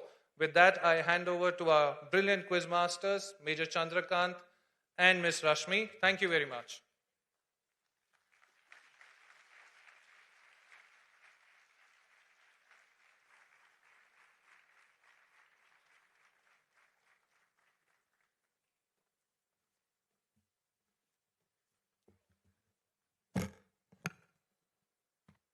We're back and with a round entirely appropriate called All Hands on Deck. You're going to need all hands on deck to answer these ones, guys. Let's take a quick look at the rules. So there are 10 wheels which will appear, basis which the teams can choose their questions. This is a clockwise round, so we'll start with team number 1. The way the teams will answer, is in the ascending order of scores. So we'll show you the scores at the end of this and we'll start according to that. Now, this is slightly different in the sense that this is a more workoutable answer than actually a straight answer. So we will present our questions in a tic-tac-toe grid. I know that a lot of you spend a lot of time sitting in the back of the class playing tic-tac-toe. So you know how that works, right? Except that the key here is that you have to get 3 consecutive statements that are true. So there are 9 statements out of which only 3 consecutive ones are right. So you've got to find them and tell us the answer. You've been given 60 seconds to answer. So please ensure that you use your time, think and answer to get full points. Clear? Can we get the scores on the board, please? So we can start with the team right at the end. Team Nexus. Yeah. So let's start with Team 8, that is DAV Public School Bhubaneswar. Which one would you like to choose? 7. Okay, question number 7 coming up for DAV Bhubaneswar. As you can see, there are 9 statements. You have a whole minute to think. 3 are consecutively true. Either vertical, horizontal, or diagonal. It can be any order. Yeah, the same rules as tic-tac-toe, except it's statements now. Once you pick your answers, we will click on them and they will turn green or red depending on whether they are correct or wrong.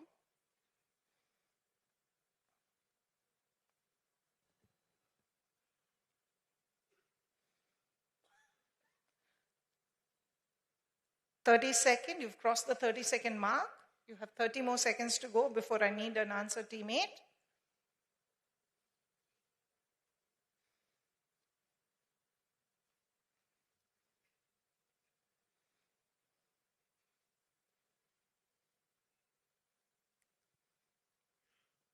We'll go with 3, 6, and 9. Okay, so number 3. Hard luck, Team 8. It is based on a comic, but not a Tinkle character. So while your other 2 answers were correct, because you started with 3, I cannot give you full marks. Any guesses on what the answer could be? Let's see the correct answers. It would have been 4, 5, and 6. That would have been the correct sequence. That is the only sequence that would have been correct in this entire question. There are, of course, other correct answers, but they would not have fit the tic-tac-toe grid pattern. So remember, don't just look for correct statements. Look for correct statements that are consecutive. Okay? Moving on to the next team. Let's see the scores before moving on to the next question. Next up, we have team number 2, KL International High School, Meerut. Team 2, your choice. So question number 3. Question number 3. Let's see what question number 3 is. You got 60 seconds. 3 statements will be correct in a sequence. Of course, there will be other statements that are also correct. Look for the sequence. We need a sequence, either vertical, horizontal, or diagonal. That should be correct.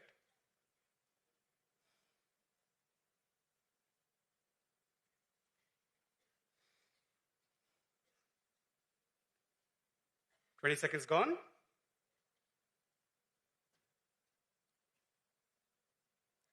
I'm sure you can make out what many of the correct statements are. Plenty of those points should be well known to all of you. 20 seconds, team number 2.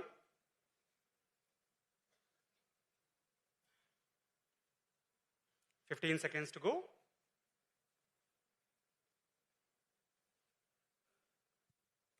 3, 6, and 9. 3, 6, and 9. Let's see if 3, 6, and 9 will yield us the correct sequence. Sorry. Hard luck, team number 2. Of course, 3, 6. Who plays the role of the father? That is his son Abhishek Bachchan. So could not have been the correct answer. Hard luck there, but let's see what the correct answer is. Correct sequence is. It would have been 7, 8, and 9. That would have yielded the correct sequence. So hard luck there, team number 2. Let's look at the scores and move on to the next team. We have team number 5, Shiksha Niketan from Jharkhand. 9. Question number 9.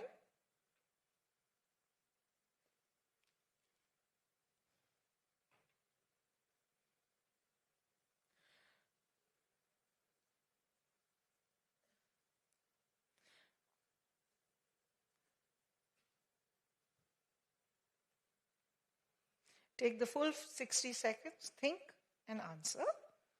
Remember, we're looking for the pattern and not just for the right answers.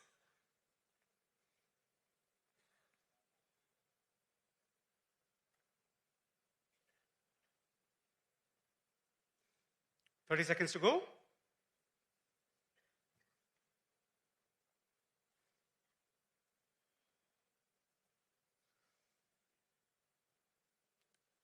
If you find a correct sequence anywhere on the board, go for it.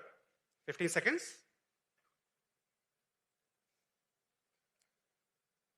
Do we have an answer? 1, 4, 7. 1, 4, and 7. Let's look. 1 is right. 4 is also right. Absolutely correct. Full marks, team 5. Well done. You can see the team breathe a sigh of relief. Wonderful answer there. Great answer to start off. Well done. Let's look at the scores before the next question. The next team is Subodh Public School, Jaipur. Team number 4. Take your pick. 4. Team 4 picking question number 4. Your time starts now. Take your time. Take the full 60 seconds. Establish a pattern.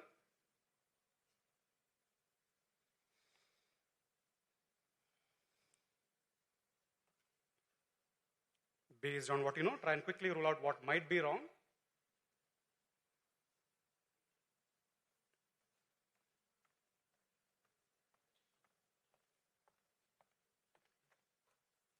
$30 seconds.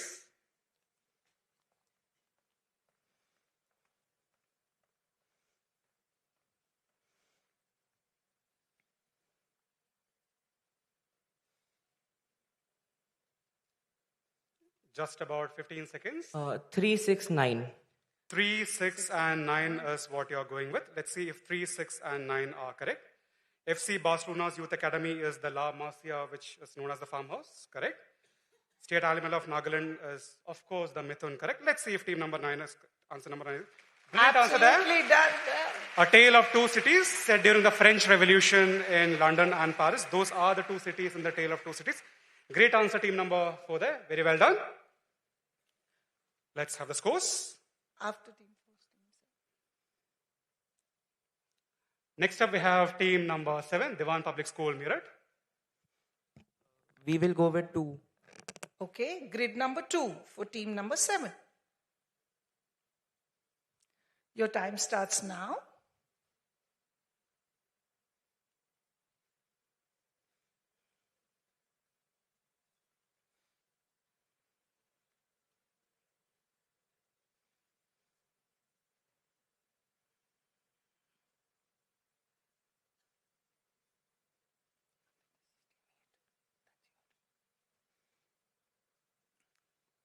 Just over 30 seconds to go, team number 7.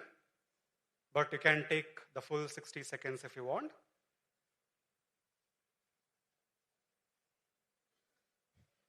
Good to see the other teams also hard at work, trying to figure out if we have a pattern, but we don't. 15 seconds.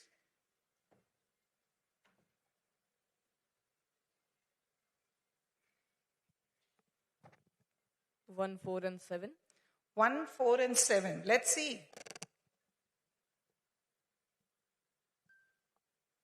I'm sorry, team 7. 1 is a wrong answer. 4, of course, is correct. And the Wonder Woman is a member of the... The Vulcans are from the Star Trek, so yeah. unfortunately could not have been correct. Hard luck there, team number 7. She's an Amazonian. The next team up is team number 6. Just to close this question, 2, 5, and 8 would have been your right answer. Hard luck there. Moving on to the next team. Team 6, take a pick. We'll go with 1. We'll go with 1. 9 statements. Your time start now.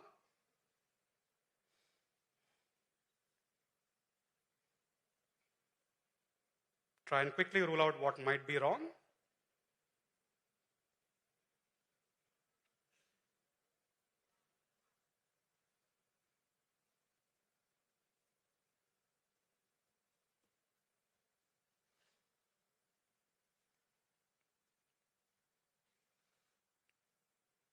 Just about 30 seconds remaining.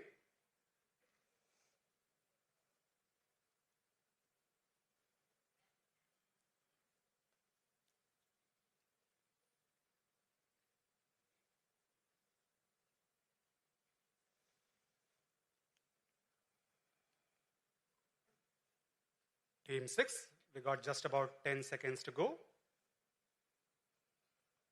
I would suggest you go for it now.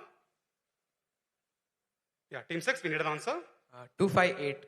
2, 5, 8 is what they are trying. Let's see 2, 5, and 8 if they are correct.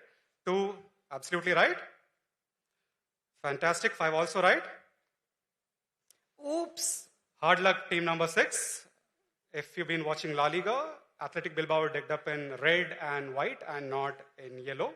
Hard luck there. Villarreal would have been yellow, but hard luck there. Let's see the correct sequence though. It would have been the diagonal 1, 5, and 7. That would have been correct. 9, of course, is Chihuahua, which gives the name of the dog breed by the same name as well. Moving on to the next team, that is team number 3. We'd like to pick number 10. Question number 10 coming up. Here is your grid.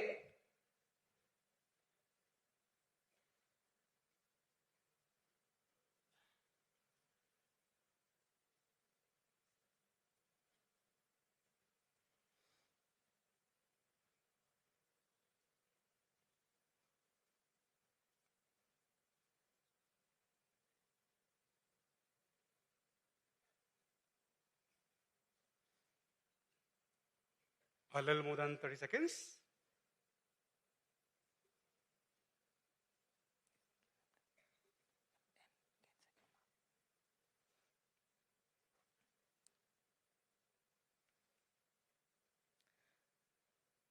Fifteen seconds to go, team.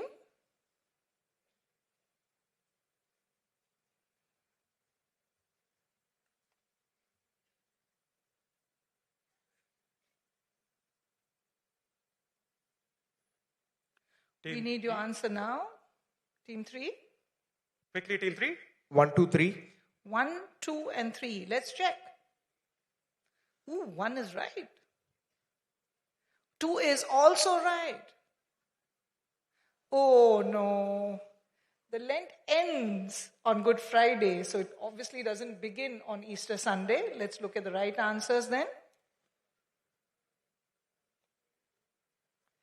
2, 5, and 8 was the answer we were looking for.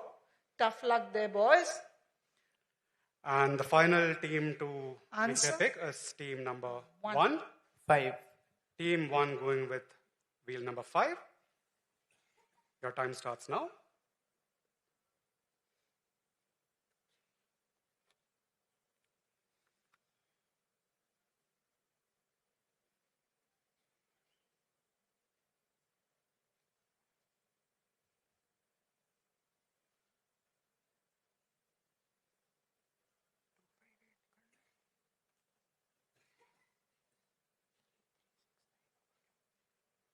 try and quickly eliminate the wrong answers and see if we can establish a pattern. About 30 seconds to go. We'll go with 3, 6, and 9. With about 25 seconds remaining, they are going with 3, 6, and 9. Let's see if that sequence is correct. 3, great answer there. 2 in a row. Oops. Hard luck there, team number 1. Let's look at the correct pattern. Not correct. Let's see the correct sequence. It would have been the other diagonal, 3, 5, and 7. It would have been the correct sequence. So hard luck there. And with that, we are done with round number 4. No scores now because we want to drive up the suspense a little higher than what it already is. We have 4 teams competing very closely to get into the final. So as we come into the last round of this semi-final, land ahoy, we are just going to keep the scores to ourselves. Let's start with land ahoy, round 5. So round 5, as you would have encountered in most quizzes, is something that is designed to drive up the excitement and your reflexes. This will be an absolute buzzer round, everything on the line, all questions to be attempted on the buzzer. Nothing will appear on the screen. We'll read out the questions one after another. +8, -4 if your answer is correct or wrong. 1 attempt per team. If a team attempts, whether it is right or wrong, the question ends there. All right? 6 questions, everything to play for. Top 4 make it to the next stage. All the best. Here comes question number 1. I will read out slow. You can choose to stop me at any point and answer. All right? Here's question number 1. What hyphenated term is used to indicate the date of the start of an operation? It would be familiar to all of us through the operation that took place during World War II in Normandy. Your time starts now. We have a buzz from team number 1. Go for it. D-Day. D-Day, does that mean the time that an operation starts? You've heard of that? Superb answer there. Wonderful answer there from team number 1. +8 to them. The famous D-Day landings in 1944 during the World War II. Question number 2, hands on the buzzer. Which scientist, considered the father of a field in India, also established the physics research team 4? What would have been the complete question? Did he? Vikram Sarabhai. Did he do that? Yeah. Absolutely sure? Yeah. Brilliant answer. +8, team number 4. Question number 3, hands on the buzzer. Which 2023 Indian action blockbuster saw a rise in interest for the Japanese art form named kintsugi? We have a buzz from team number 7. Yeah, team 7. Adi Purush. Adi Purush, which is about the Ramayana. Yeah. Are you sure? Yeah. You watched the film? Yeah. It's a Japanese art form. Hard luck, team 7. That's not correct. Anyone in the audience? This is the Shah Rukh Khan film Pathan. Kintsugi is where you put together broken pottery and create it anew. So hard luck there, team number 7. That's not correct. 3 questions to go. Medha Patkar is one of the leaders of the NBA. Which Indian river does the letter N represent? Team 1? Narmada. N, the first name that comes to your mind probably is Narmada. Narmada Narmada Bachao Andolan, it abbreviates to NBA. Superb answer once again. Narmada, absolutely right. +8. 2 questions to go. Here goes. Roger Hunt and Ian Rush are the top 2 goal scorers for Team 7. Could you repeat the names? I stopped wherever you buzzed. Ian Rush, Liverpool. You heard those names? Do you follow football? Was he a Liverpool player? My complete question was, Roger Hunt and Ian Rush are the top 2 goal scorers for an English club. Which Egyptian king is the third? Who would it have been? Mo Salah would have been the right answer. If he had waited just 5 more seconds, you could have nailed it. Hard luck there, but unfortunately we'll have to give you a -4 for that. The final question of semi-final number 1 coming up. Here goes. Pacha, Paruppa, Katti, Kari, Tadi, Minukka, and Teppa are the 7 basic makeup styles in which traditional dance performance team 6? Is it Teyam? Teyam, which is integral to where INA is located, North Kerala, Kannur. Yes. Teyam is what you're going with. Unfortunately, that's not correct, team number 6. Any team want to hazard a guess? Not Bharatnatyam either. If it is Kerala, it has to be Kathakali. Kathakali would have been the correct answer. Hard luck, team number 6. That's unfortunately -4 to you. With that, we are done with round number 5. Let's take a look at the scores now.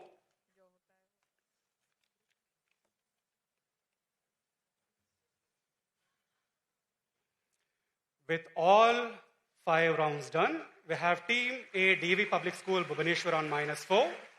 Team 2, KL International School, Meerut on -4. Team 7, Diwan Public School, Meerut on 0. Team 6, Sainik School, Kodagu, +5, and just missing out on a spot in the finale. But making the finale are team number 5, Shiksha Niketan, Jharkhand on +10. Big round of applause. Subodh Public School, Jaipur. Finishing second in semi 1 and making to the final are team 3, the home team, Bharatiya Vidya Bhavan Kannur on 28 points. And the clear leader with +62 is team number 1, Jayashree Perivar High School, Jaipur. Well done all teams. Let's have a big round of applause for all our 8 teams. They all perform admirably well, but unfortunately we only have a spot for 4 teams in the grand finale. But very well done. So well done all. This marks the end of semi-final number 1. The top 4 teams make it to our grand finale tomorrow evening. To take you to the rest of the program, may I invite our MCs for the day, Karan and Paro.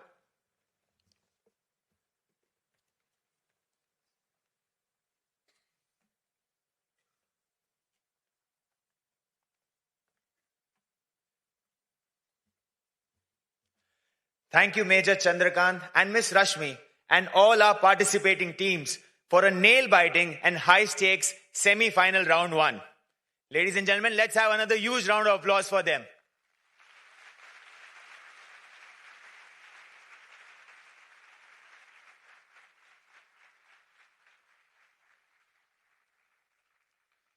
With the conclusion of semi-final round 1, as the chief guest and dignitaries proceed to the Kautilya foyer, we invite you to take a short break for tea and refreshments at the designated areas.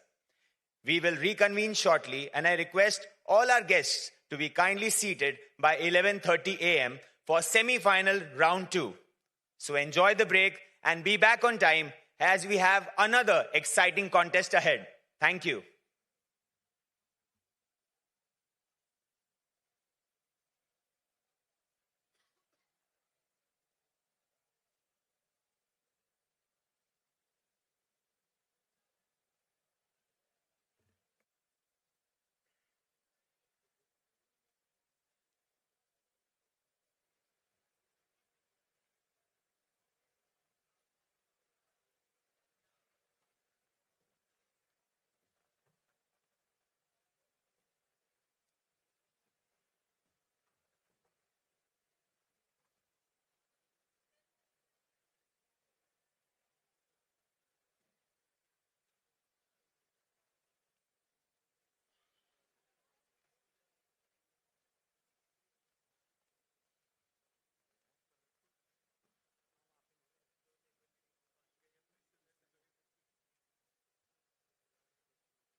Yes, yes.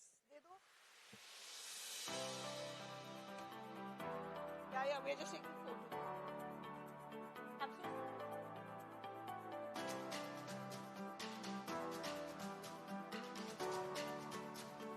Oh my God. Look at it. Like we're talking.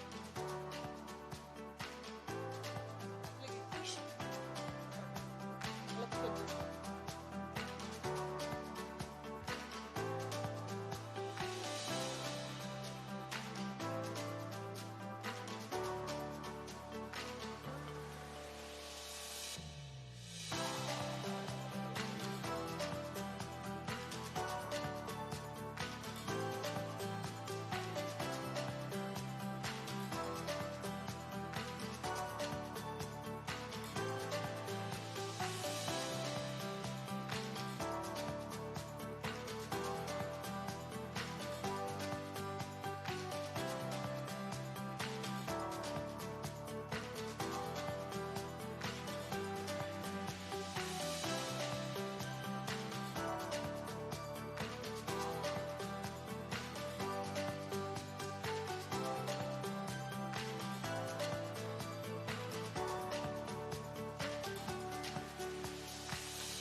Ladies and gentlemen, I request all our guests to kindly take their seats for the upcoming semi-final round 2. Thank you.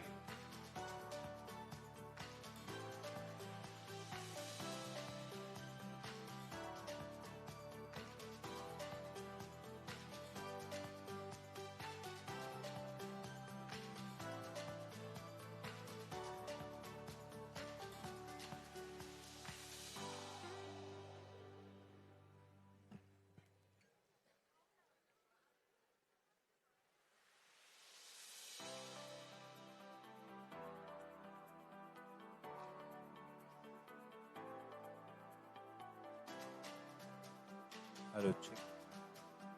Check.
Before we dive back in, a quick reminder to kindly set your phones to silent mode.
Welcome back, everyone.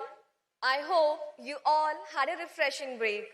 We have already seen an impressive semi-final round 1 with 4 teams securing their spots in the grand finale. Now, as we are gearing up for the semi-final round 2, where our remaining 8 teams will score for the final 4 spots in the championship round. So without further ado, put your hands together and please join me in welcoming our quiz masters, Major Chandrakant and Miss Rashmi, for the semi-final round 2.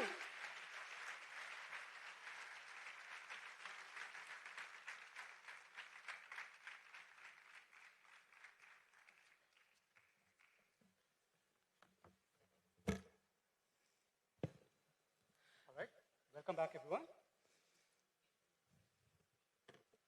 We'll get started with the second semi-final, and let's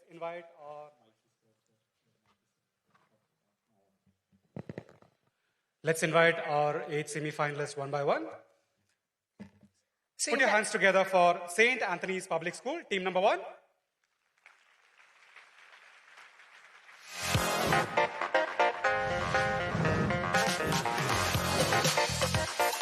Hello everyone, my name is Garv Pagaria. I am a 10th grade student from St. Anthony's Senior Secondary School, Udaipur. Hola folks, I am Monal Bhatia from the city of Lakes, Udaipur. I am an 11th grader from the Humanities stream.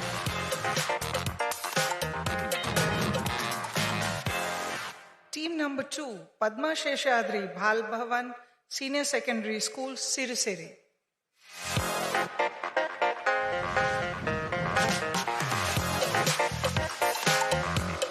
My name is B. Sri Shivendra and I'm from Padma Sheshadri Balabhavan Senior Secondary School, Sirseri. My name is Sanjay Sai Rajesh from Padma Sheshadri Balabhavan Senior Secondary School, Sirseri.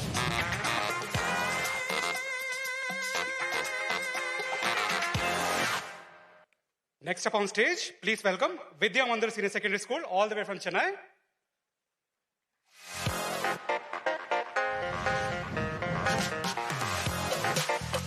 Hi, I'm Darshan from Vidya Mandir Senior Secondary School. Hi, I'm Arvind Aksha from Vidya Mandir Senior Secondary School, Chennai.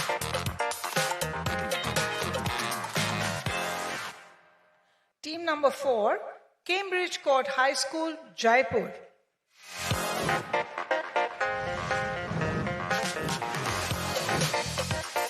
Namaskar, I'm Vaibhav Rai, a student of grade 11 from Cambridge Court High School, Jaipur. Namaskar, I'm Zaher Ray, an 11th grader from Cambridge Court High School, Jaipur.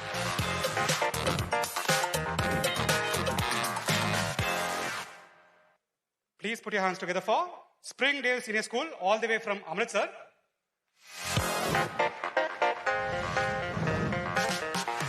Greetings everyone, I'm Gursiddha Kaur Boparai, a 12th grade student from Springdale Senior School, Amritsar. I'm Sargun Kaur Kullar, a grade 11 student from Springdale Senior School, Amritsar.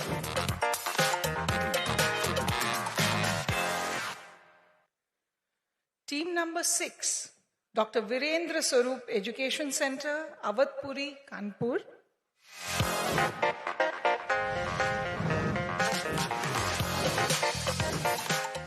Hey all, this is Ashwin Singh from Dr. Virendra Swarup Education Center, Awadpuri, Kanpur.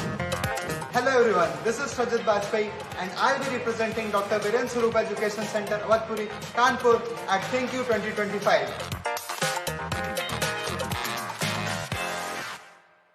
Team number 7 is joining us all the way from the eastern part of India.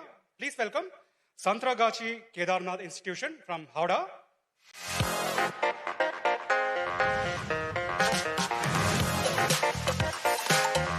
Hello, myself Saurik Boral, a student of Santragachi Kedarnath Institution from Howrah, West Bengal.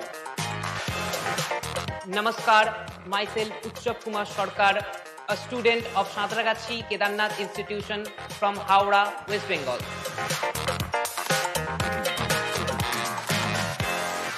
And the final team to join us today will be team number 8, Shri PM JNV Samastipur.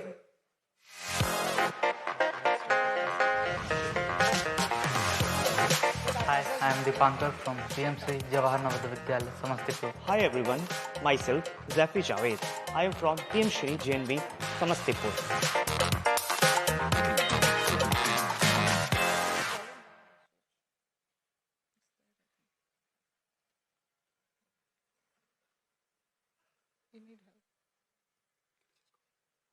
All right, so like with round one, we'll quickly check your mics and the buzzer. Team one, kindly speak into the mic, speak out your names and see if the buzzer is working. Hello everyone, we are from St. Anthony's Senior Secondary School, Udaipur. I am Garv and she is my partner Monal. I am in 10th grade and she is an 11th grader. Welcome. And Can we have the buzzer check, please? It's not working? Okay. We'll just sort it out. Yeah. Team Nexus, quick help.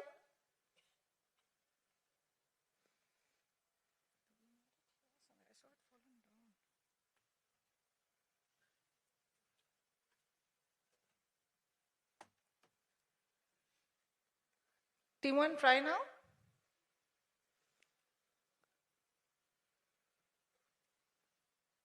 All right, we'll check out the mic still then. Team 2. Hello, Sri Gurubhyo Namaha. We are from PSBB Siriseri, myself Sri Shivendra and is Sanjay. Welcome team 2. Moving on to team number 3. Buzzer.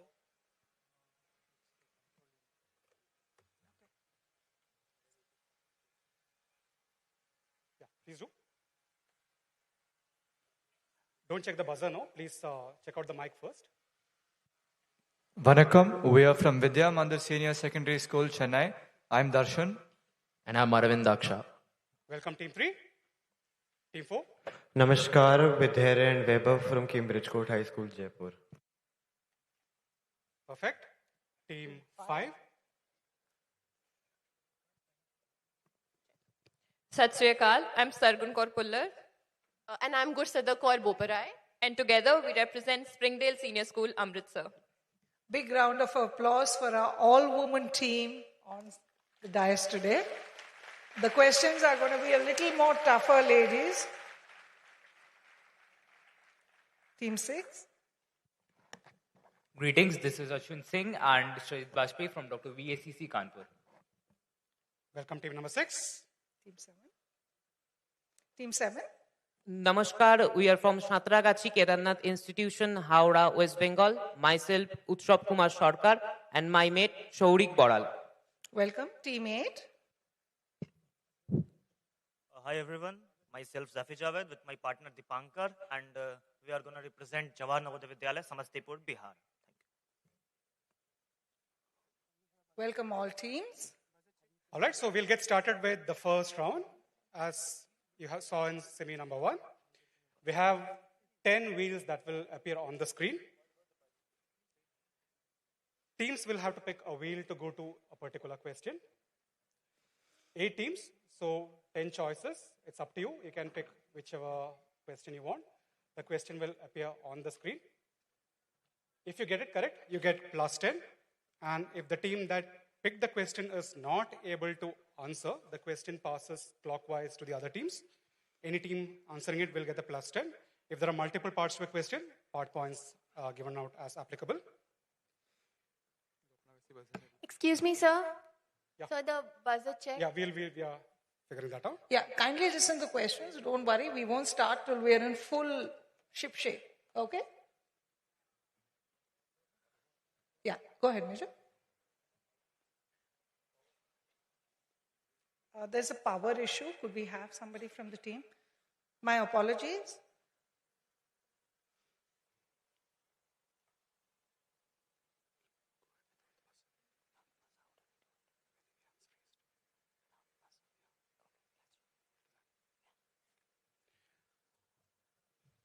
All right, so in the interest of time, we'll do a workaround. The questions will appear on the screen. Any team knowing the answer instead of the buzzer, kindly raise your hand. The same rules apply. Raise your hand. We'll come to you. Check your buzz. Plus 10 if correct, minus 5 if wrong. Clear? Just explain that there is no time. Any number of teams can buzz in this round. There is no So don't worry that, my buzzer didn't go off first or something like that. So we'll try and work around this issue. Okay? Okay, let's go, Major. Let's Take it begin. away. The first question on your screen, and the grid will come up. Team 1, this will be your choice. So we would like to have number 1. Team 1 going for question number 1. Here is your question. Ashwini Kumar has been doing a job for 16 years at an annual event for which he charges no money. It involves stopping 3 large moving items. He does this with a contraption designed using salwood logs with special rubber straps that are loaded on a chain and pulley system.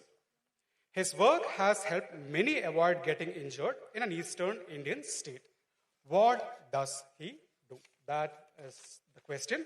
And Team 4 has already buzzed. Team 6 is already also buzzing.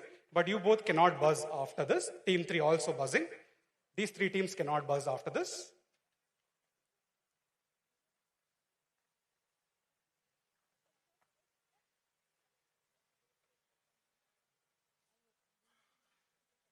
All right, all teams exhausting their buzzers on the very first question itself.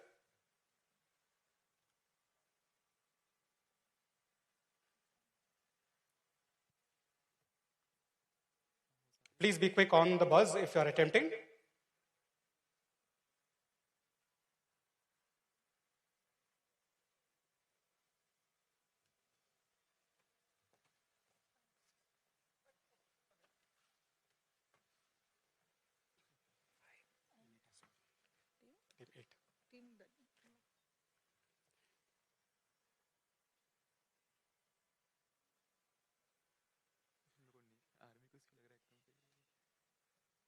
All right, so all buzzers have been taken and question is open to team number 1 on the direct.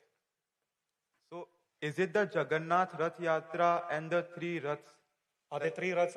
Moving the 3 Raths of the Jagannath Rath Yatra. Are there 3 there? Sorry? Are there 3 Raths?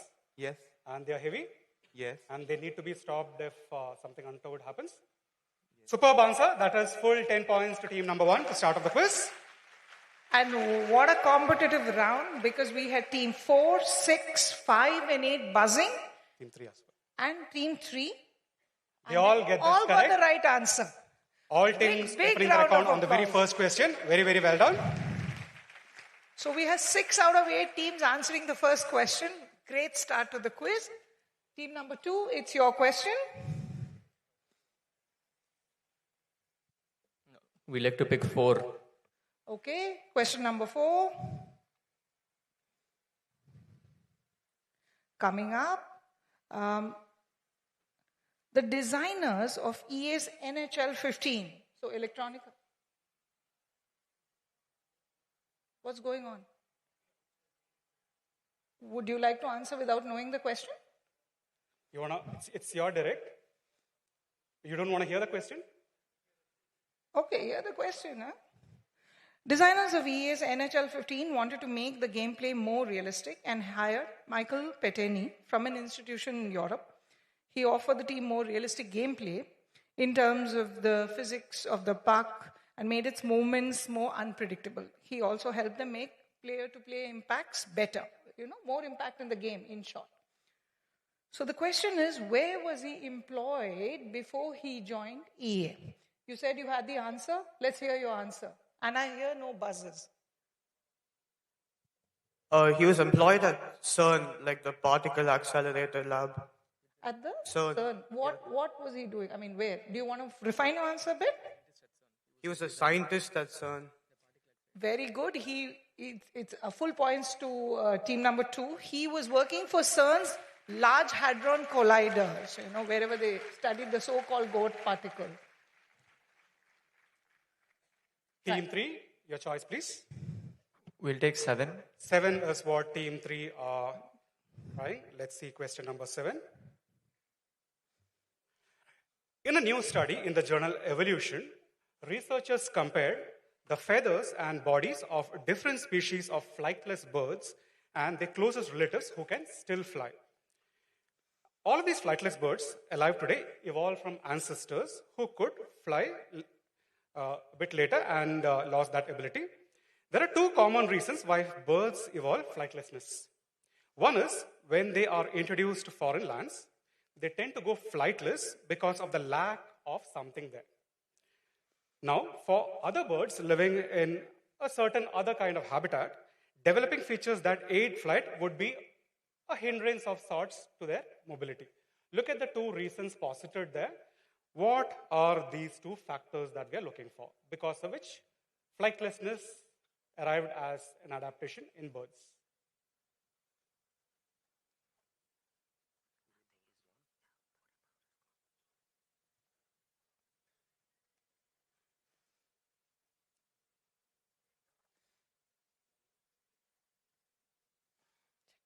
Yeah, team 3, no one pouncing, no buzzers. They all buzz. So for the lack of something, we'll say predators that hunt them, and habitat, we'll say They lived in dense forests or caves, so if they flew, it would be difficult for them to move around. So they had to stay on the. But all right. So you're going with no predators and living in dense forests as your environment. I'll have to pass you on that, team 4. Sir, so it's the lack of predators, and it is Antarctic, and penguins have hindrance because of wings. They need to swim, so they need flappers. So to if swim. they have wings, feathers might take on water. Yeah. Will And hinder their resistance, mobility. and they'll give them resistance. Sounds correct? It does. You think so? Brilliant answer. Brilliantly worked out. Full 10 points there to team number 4. Very well done. Team 3 started off saying no predators, which is absolutely right. So you get 5 points on the predators bit. Team 3 gets 5. Team 4 gets the full 10. And the question is now open to team number 4. Team 4, make your choice. We'll go with 3. Okay, so question number 3 for team 4. In the 17th century, members of this unit of the French National Army were given a special dispensation to wear a mitre. Mitre is what religious leaders wear. Over the white-brimmed hat or beret worn by the other units. Which unit, named for the kind of artillery that they used, was given this privilege? And what was the practical reason for this happening?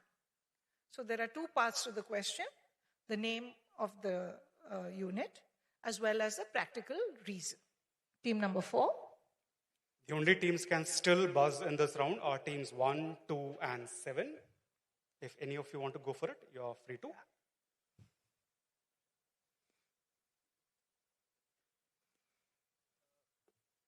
Can we please see the image again? Yeah, the image.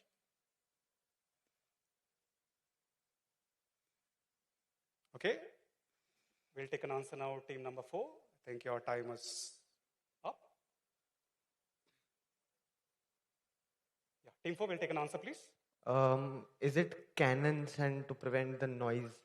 So to heavy ads prevent the noise, so cannons. Good try, but not what we're looking for. Question passes to team 5. We'll pass. Okay, team 6. So for the unit, we'll guess grenadiers. And then for the practical reason, we'll say that these caps protected their ears because artillery would make a lot of noise. Oh, excellent guessing by team 6. Let's see the answer on the screen.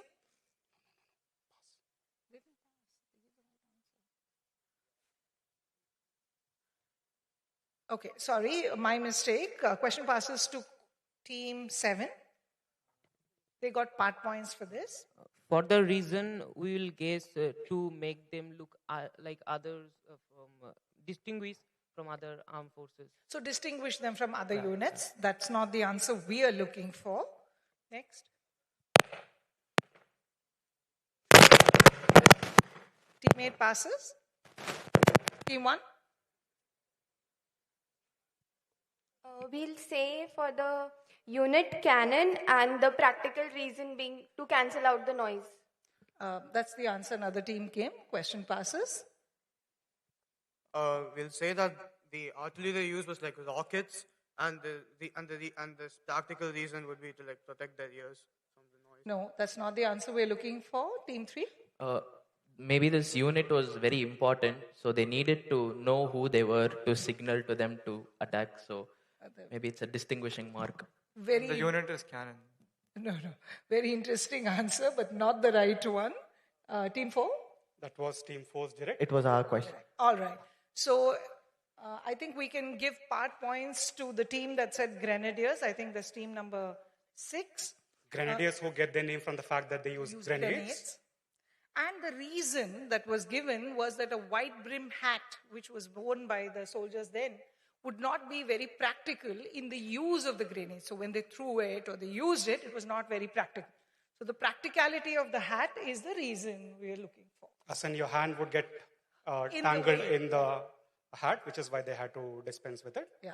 So well done, but 5 points to team number 6 there. Next up, team number 5. 10. All right, going for the very last question. Let's see what question number 10 is. Here goes.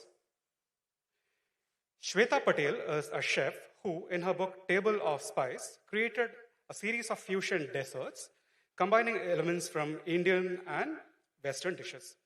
One fusion dish made with grated shavings of a root vegetable, which has been combined with a chocolate ganache preparation made in the shape of a ball.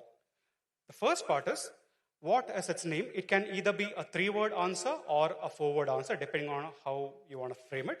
And the second part, what childhood favorite brand of all of us, initially marketed to advertise its high glucose content, was used to make the base of her pecan pie brownies? We need a base, and we need what its 3 or 4-word name could possibly be. Take a good look.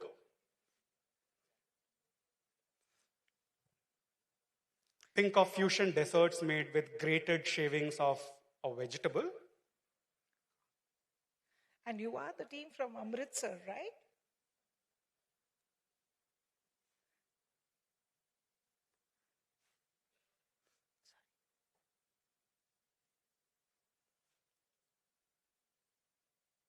Team 5.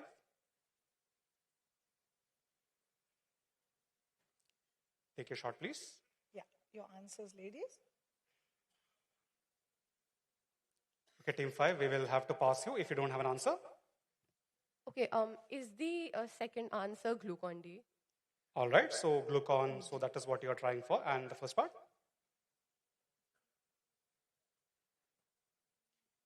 Passing for that, team 6. So for the second part, we'll say Parle, as in Parle G, and then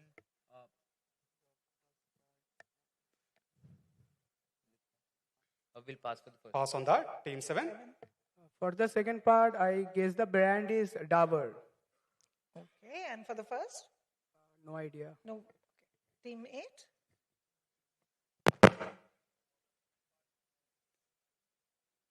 Team 8, is your mic switched off? I can't hear you. Okay, please give us your answer now.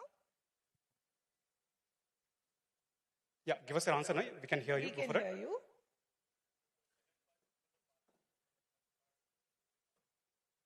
Passing for the first part, Apology for the second part, team 1.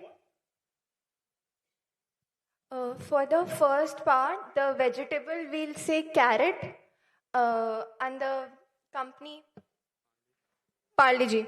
We're asking for a 3 or 4-word name or a fusion dessert. 3 or 4-word name of a dessert.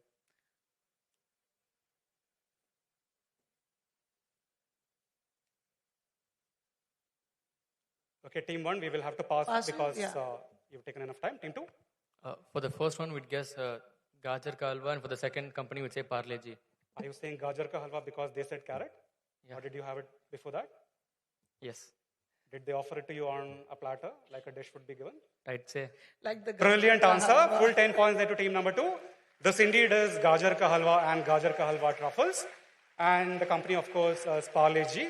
The G be the glucose. Yeah. That's full 10 points to team number 2. And team 6 gave us Parle-G first. So team 6 gets 5 points. And it's also team 6 is direct. So you may want to choose which one. We'll go for 6.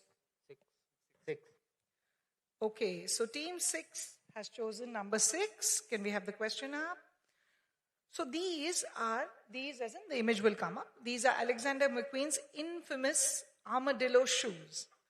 They're reviled and respected in equal measure across the fashion spectrum, depending on what you want. And before his untimely death in 2010, they were one of the prime attractions of his last show, inspired by a desire to imagine human beings who can transform and go back to the beginning and dive back into the sea. The question we're looking for is, which 1859 work was this show inspired by? As you can see, the shoes look extremely comfortable and can be easily used for parades and stuff. What say?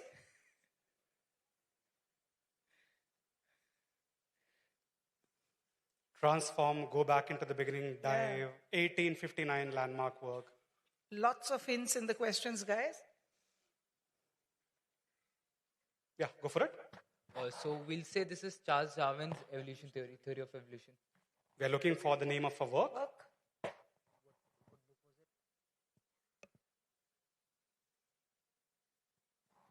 Quickly, team 6. Yeah. If not, we'll have to pass you.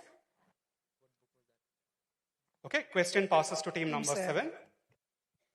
Would like to pass. Team 8.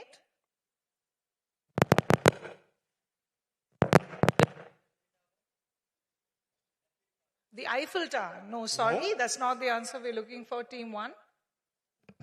So is it Charles Darwin's work, Origin of Species? So you offered the last question on a platter to team 2, and you're guessing they've offered it on a platter to you. So To compensate. excellent. Brilliant answer there. Absolutely Big right. round This of is applause. on the Origin of Species by Charles Darwin. Unfortunately, we can't give you points for that because that's not the name of the work, team 6. So we will have to give the full 10 points to team number 1. Well done. Next up, we have team number 7. Number 9. Number 9 is what team number 7 are trying. Let's see what question number 9 is.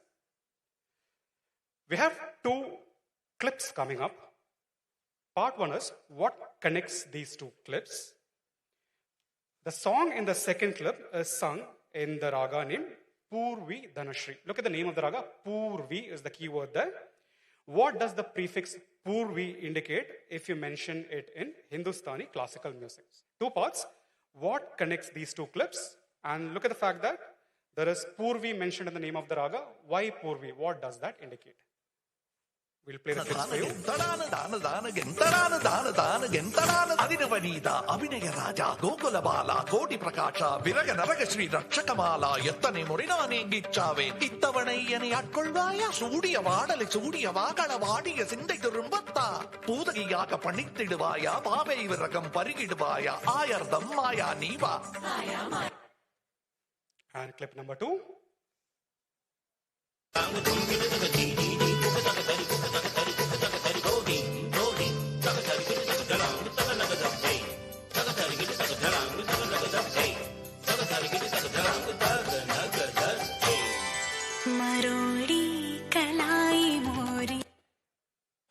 All right, your time starts now. What connected those 2 clips? And what does the word Purvi indicate if it is mentioned in Hindustani classical music?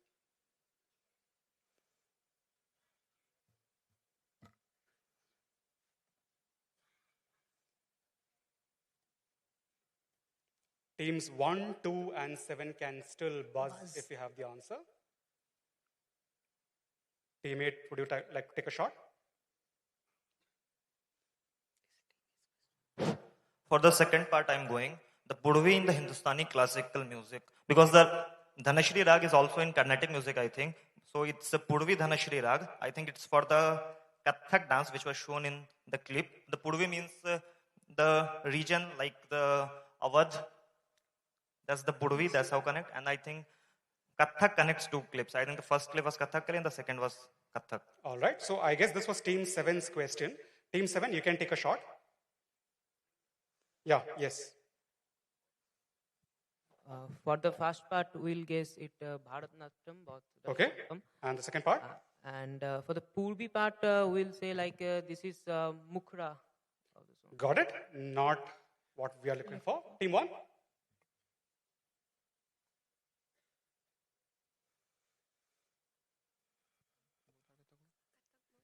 So these means both the clips shown here. So the dance is Kathak. And Purvi means eastern, so maybe like as sun rises from the east, so these dances are offered to the sun god. Good guess and very good logical answers, but again, not what we are looking for. Team 2? For the first part, we'd say it's both. They're both like choreographed by the same person, some famous Kathak dancer. Would you like to expand on that?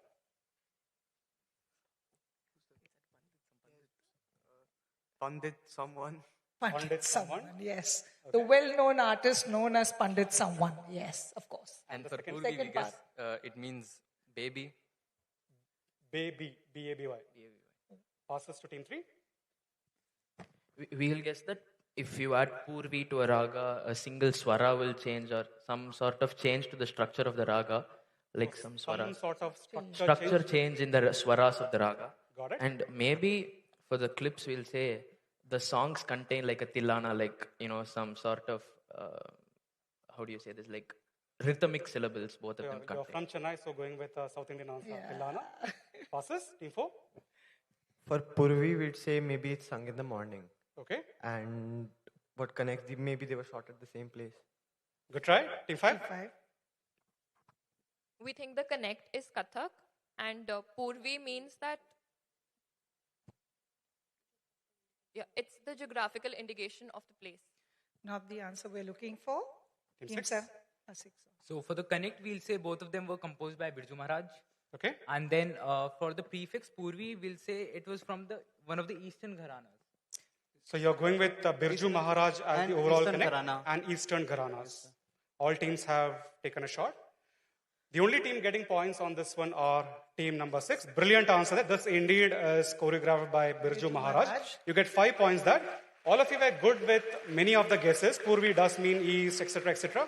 But in Hindustani classical music, if the word Purvi is mentioned, it basically indicates that all 7 notes are being used. That is what indicates Purvi in Hindustani classical music. So unfortunately, no points to anyone for the second part, but 5 points to team 6 on Birju Maharaj. And to close out the round, team 8, this will be your direct. Make your pick, please. 5. Number 5.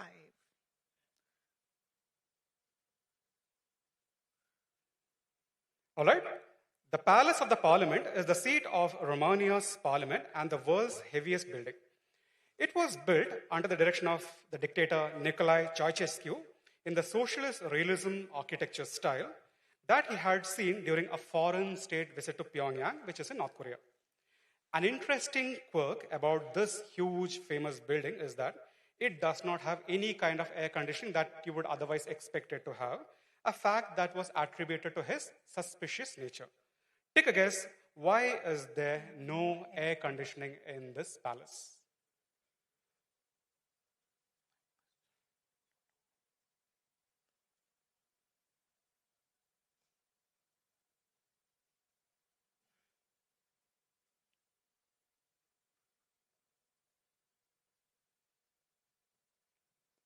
Yeah, teammate? I think the Nikolai Kossuke should have thought that, you would have thought that someone would mix some harmful gases in this air conditioning, and that's a threat to his life. And he had seen this visit to his Pyongyang, North Korea, that's why. So if it is a dictator, there is a good chance that Yes, he sir. might be killed by someone who opposes his policies, sir. etc. Yes, That's sir. what you're guessing? Yes, sir. Sounds like a logical guess. I- And we'll fetch you the full 10. Brilliant answer there. Great answer to close out that question. He basically was suspicious that his enemies would try and assassinate using gases through the vents. Very well done. Plus 10 to team number 8. Well worked out, team number 8. This brings us to The end of round number 1. And let's take a look at the scores.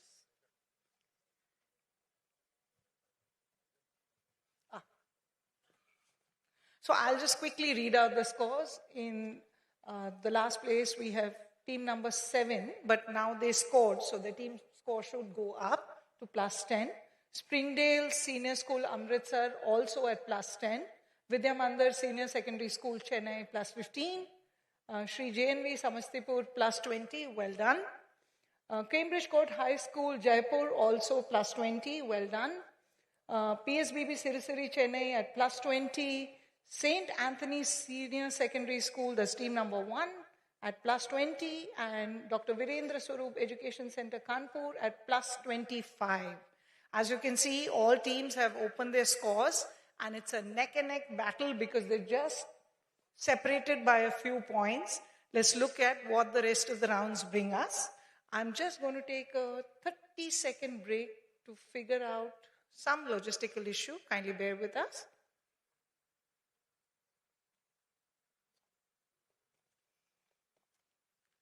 All right, so we will try and resolve the power issue. By then, we have a lot of audience questions for the audience. A group that needs to be involved in a quiz, they should also receive some questions. So we will proceed with an audience round. We'll have 5-6 questions to the audience. In the interim, we will fix the power issue and then continue with the quiz.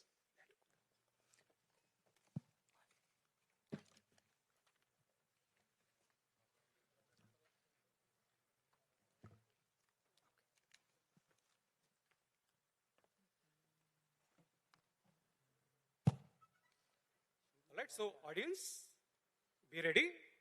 6 questions at stake. Question number 1. Which island in the Aegean Sea, which is a sea in the Mediterranean Sea, is simply named after the Greek word for water and not after a serpentine monster slain by Hercules? The name of the island itself means water, but also happens to be the name of a monster slain by Hercules. Does anyone have a shot? Okay, we have 2 kids with their hands raised, but any of the adults who want to take a shot? Okay, let's take it from the young man over here. You can kindly step up and the mic is going to come to you and you can give us the answers. Answer is Cyprus. Cyprus, which happens to be an island in the Mediterranean Sea. Do you think the name means water? Does Cyprus mean water? Yes. Cyprus actually comes from copper. It had plenty of copper deposits there. That's where the word Cyprus comes from. Good try, but not Cyprus. Does anyone else have a shot? Yes, over there. The gentleman over there.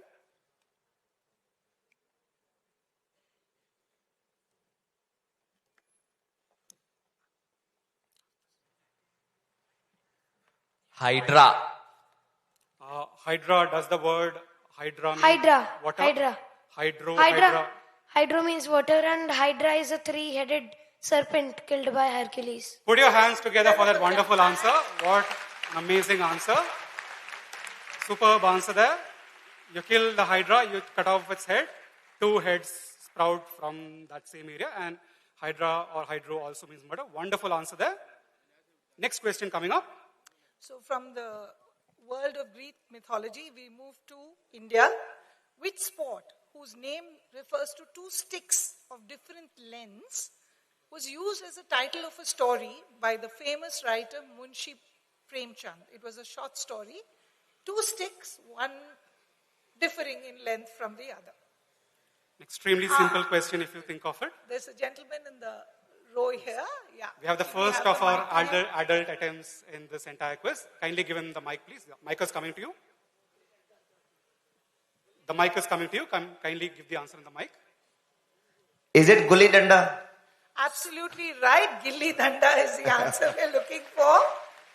I'm not at all surprised that it was someone of a certain vintage who answered and not the kids in the front, because who plays those games now?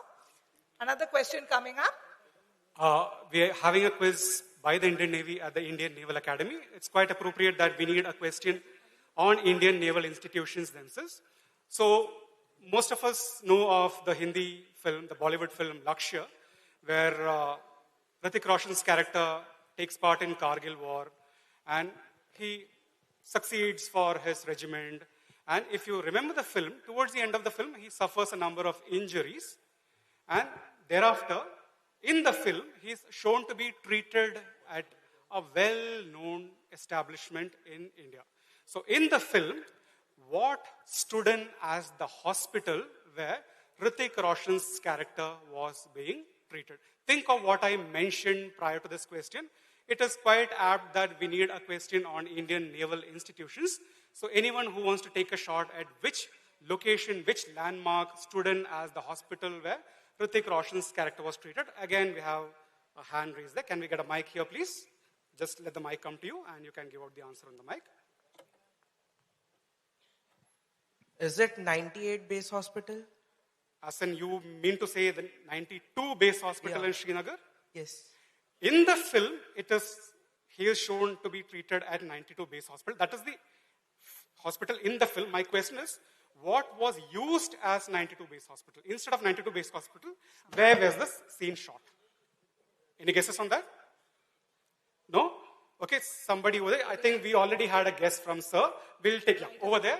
Can you pass on the mic over there? If you could kindly stand up and the mic will come to you. Gentleman near the camera.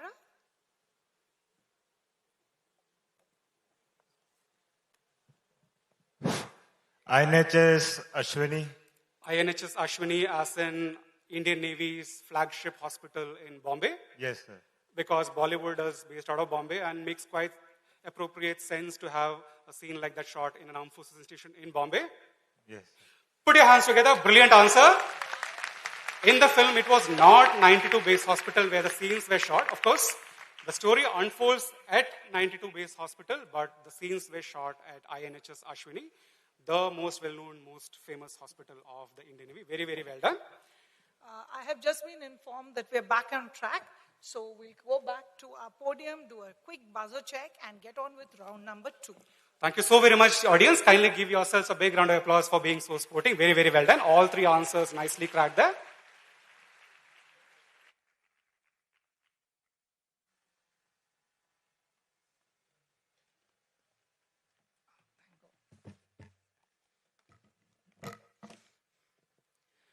Okay, so we missed doing the buzzer check in round number 1. Can we do a quick check? Team 1, Team 2, Team 3, Team 4, 5, 6, 7, 8. Great, our buzzers are working and we're good to go. We come to round number 2 of semi-final number 1. Major? All right, so the rules are the same. Let's take a look at the rules. 6 questions, all on the buzzer. I will read out the question. The text will not appear on the screen, but there will be an accompanying image. +8 if your answer is correct, -4 if your answer is wrong, and you have 30 seconds to attempt the question. Yeah, team 4. It might, again, the connection might, so just bear with that. Just be very alert. You're good. All right, so here comes question number 1. Hands on the buzzer. This is a painting of which ruler heading to his coronation? Very appropriately, he is under a buzz from team number 3. Shivaji Maharaj. And what do you say that? Chhatrapati. Brilliant answer. +8, team number 3. Great answer there. Chhatri is umbrella. Chhatrapati, therefore Chhatrapati Shivaji. Sorry. Question. Me, sir, we're not able to hear you properly. Sure, I'll speak louder. Question number 2. A still from a 2024 film shows a group from this place called Malegaon attempting to remake a particular team 4, buzzing even without the... Superman. And why do you say that? They were re-attempting to make the movie Superman and Supervisor of Malegaon. Brilliant answer. He did not need the image for that answer. This would have been the image. This is Superman. Great answer. So, +8 to team number 4. Team 1. Question number 3 coming up. Which UNESCO World Heritage Site associated with the Vijayanagara Empire? Team 1 buzzing. Team 1. Team 1, Team 8, you're late to the buzzer. We'll have Team 1. Team 1. answer. So can we answer? Yeah, please. So the UNESCO heritage site associated with the Vijayanagar Empire is the ruins of the Hampi. And you're guessing it might be Hampi that will... Yes, it is Hampi. The complete question was, associated with Vijayanagara Empire, inspired this jewelry set. Let's see the jewelry set. Does that look like the Hampi chariot? Please. It does. Brilliant answer, teammate. +8. Your answer is absolutely correct. +10, Team 1. Don't be so crestfallen. Your answer is correct. I think Hands on the buzzer. Question number 4. You're going to see an image. This is the newborn of a particular animal. In the image, newborn of a particular animal, it is yet to grow its sharp signature quills in this image. Team 4 buzzing again. Porcupine. Do porcupines have quills? Yes. Does this look like a porcupine? Yes. It does? It does. +8, team number 4. Superb answer there. 2 in a row. Hands on the buzzer. Question number 5. Something is named Bunny Thani and is often referred, team 4 buzzing again without. The Indian Mona Lisa. It's a painting. And what would my complete question have been? It is called, it referred to as what? What painting of the East? My complete question was, this is Bunny Thani, often referred to as India's dash dash. Which Lisa. Renaissance painting is it compared to? Brilliant answer, 3 on the trot, +8, team number 4. This indeed is none other than India's Mona Lisa. Great answer there. Be careful on the next question. Hands on the buzzer. Who is the founder of this Indian athleisure brand? Who is the founder? Team 6. Team 6. MS Dhoni. And why do you say that? 7. And why 7?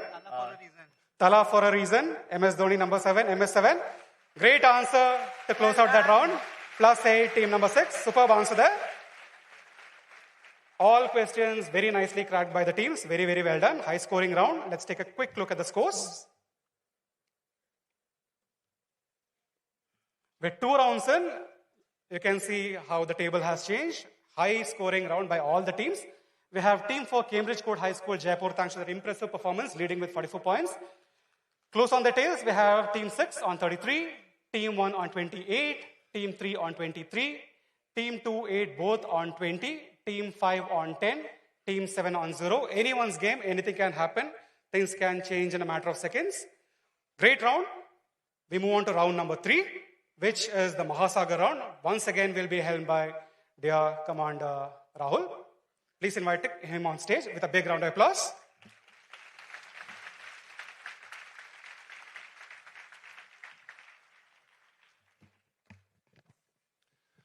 Thank you, Ms. Rashmi and Major Chandrakant. In Arnold Schwarzenegger's famous words, I'm back. Always wanted to say that on stage. Let's get to business with quizzing now, shall we? The rounds of engagement remain the same. The rules will be, you have a grid of 9 questions. I start anti-clockwise. Each team gets an opportunity to pick a number. I hope it's their lucky number. The direct question gets 10 marks. A buzz will be permitted if the direct question is incorrectly answered or goes unanswered for the remaining 7 teams. The buzz does carry -4, so please be very, very sure when you answer with a buzz. And of course, I have a habit of being cheeky, as I have already demonstrated. So keep your hearts intact and as calm as possible. With that, let us have the grid on the screen, please. I start with PM Shri Jawahar. 6. Question 6 on screen, please. IRPD is an event that gives practical and operational meaning to India's maritime vision, known by the acronym Mahasagar. The 2025 edition of the dialogue was recently conducted in October 2025 in New Delhi. What does IPRD stand for?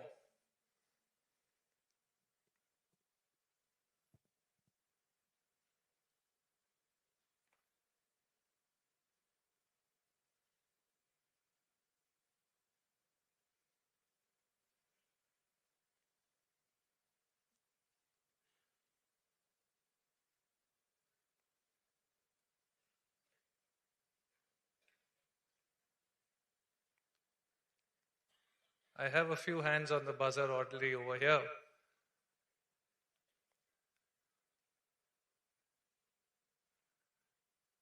Shri Jahar Navadia, you have 10 seconds more. That's 6. Is it Indo-Pacific Region Dialogue? You're absolutely right. That is the right answer, ladies and gentlemen. 10 points to the team.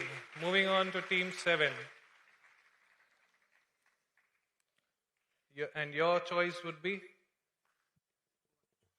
1. Question number 1 on screen, please. Prime Minister Shri Narendra Modi launched the Vision Mahasagar from Mauritius on 12th March 2025 to signify India's enduring partnership with the island nations of the Indian Ocean region. This date also holds significance to a historic event in India's independence struggle. Which was this event?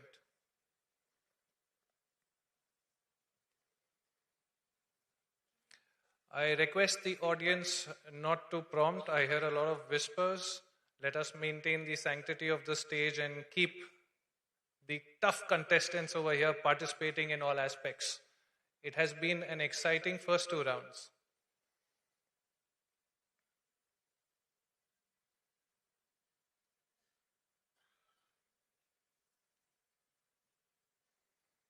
Ten seconds to go.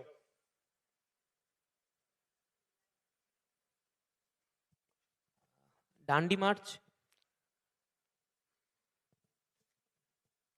Is that a guess? Is that a guess? I can't hear you on the mic. Could you be on the mic, please? Just because it happened in the March month. Well, that is the right guess, ladies and gentlemen. Big round of applause for them. It is the Dandi March. With that, I move on to Team 6, Virendra Swaroop Education Center. We'll go for 3. Question number 3 on screen, please. Under Vision Mahasagar, India's naval outreach has been structured to enhance operational synergy and strengthen partnerships across the global south. The initiative also includes dedicated ship deployments aligned with the vision. From which port was IOS Sagar flagged off? I have a photograph on screen for you, which is from the same city.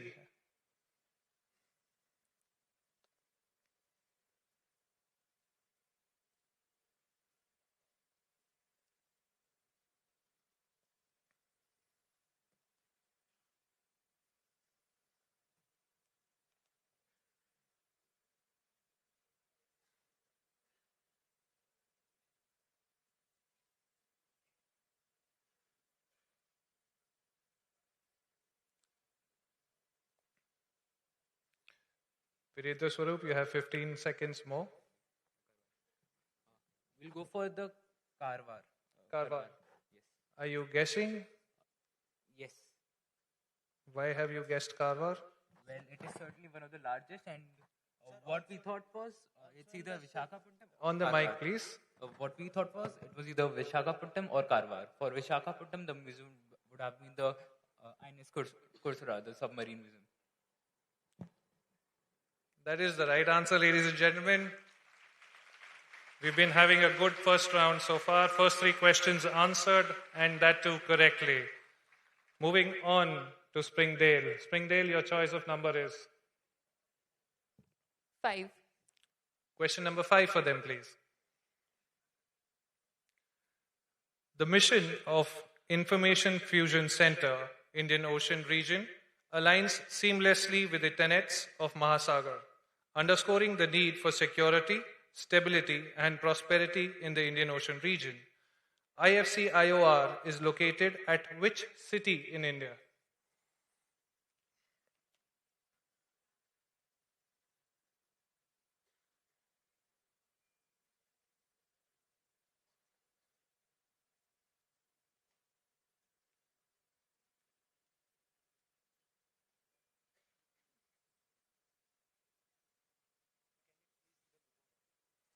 May I have the image on screen, please, again for the teams?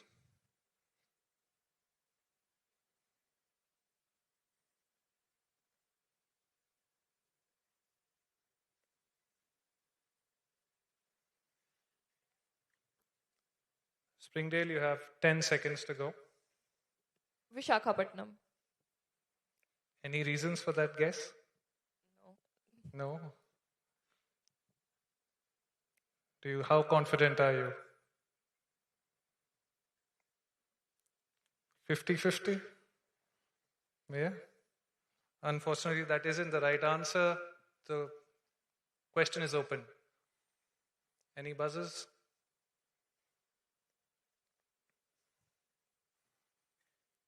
Any buzzers? Okay. Hold that thought. Are you guessing? Yeah. How confident are you? 50-50? Or are you going more confident to 90-10? Is it Mumbai? Unfortunately, that is incorrect. All right, I have a very eager team here, Cambridge Court, that wants to take a guess. I'll give them the opportunity. Is it Hyderabad? It is not Hyderabad, unfortunately. Would any other team like to try? Okay, I have one. Virendra Seva Swaroop. Is it Gurugram? Gurugram is the right answer, ladies and gentlemen. Unfortunately, no points for anyone in this round. I love the excitement that they have with me at the moment. Let's keep that going. And for Cambridge Court, your question would be? 4. Question number 4, please, on screen. The launch of Mahasagar marked 10 years of India's Sagar doctrine, celebrated through the joint engagement of ICME with Africa's maritime community. How many African nations very fittingly participated in this historic anniversary event, including the co-host country, Tanzania? It's 9 African nations and India. So 9 African nations including Tanzania and India. Okay, I'm very curious about the number of guesses being made today. Is that a guess? Or? No, we prepared, I think. Kind of a guess, but yeah. Kind 90, of? 90, we're 90-10. 90-10. Unfortunately, that is the wrong answer. The question is up for grabs. Anyone from the remaining 7 teams? I have a buzzer from St. Anthony's. So are there 25 African nations? Either. 25, 25. And what's the or count there? So we think we read it somewhere. So 25 or? 25 African nations and then India. Okay. That is the wrong answer. Would anybody like to try? Yes, please. Was it 14? Sorry. 13? 2. 2 or 3-2? 3, including the Tanzania. Wrong answer. Last guess is yes, I have Padma Sheshadri. Sorry. No, Vidya Mandir, it is not 7. Would PM Sri Jawahar like to try? 21, no. 21 is the incorrect. The correct answer, ladies and gentlemen, is 10, including Tanzania.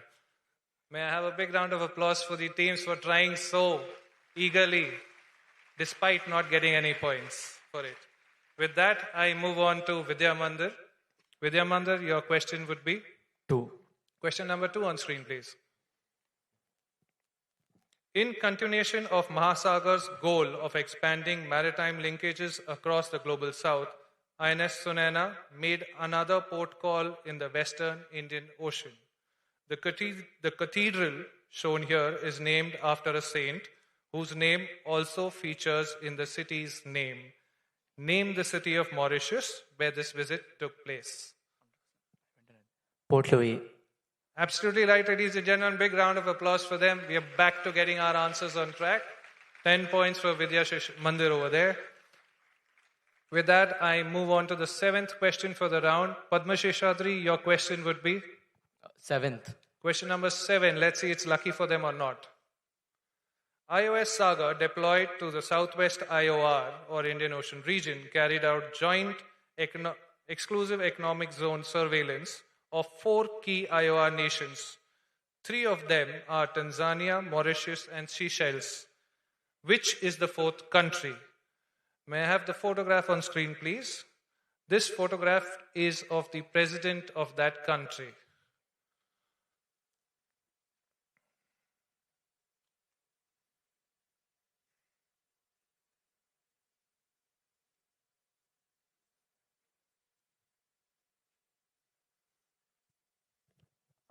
Kenya. Guessing again? I see a question mark over there within the 2 of you. Well, it's near Tanzania, it's in the Indian Ocean, so just guessing. Unfortunately, that isn't the right answer. And I have a buzz from Vidya Mandir. Madagascar. No, that is not the right answer again. It's open, yes, Cambridge Court. Is it Maldives? Maldives is not. Yemen. Yemen. No, it is not Yemen. Anybody else would like to try? Oman. Not Oman. Oman is not in Africa. I'm sorry? Mozambique is the right answer, ladies and gentlemen. Big round of applause for PM Sri Jawahar, please. Unfortunately, the question wasn't for them. You could have given it a shot, though. Moving on to the last team in line, St. Anthony's. Your question would be? 8. Question number 8 on screen, please.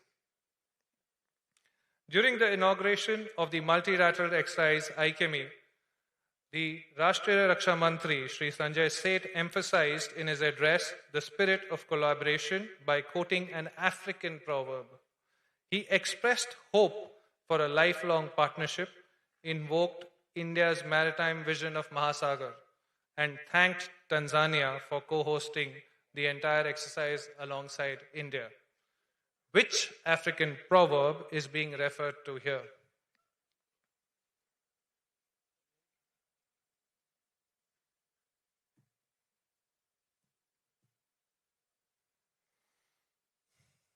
I got a call from Cambridge Court for a few hints there. I will come to the hint once the attempts are completed.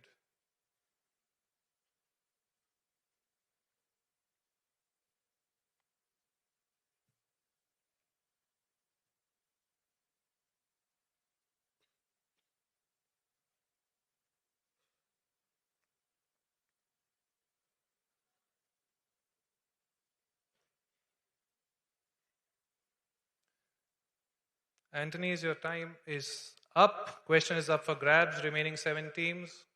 Your time is up, I'm sorry. Do you want to attempt it? Do you have an answer? Fine, go for it.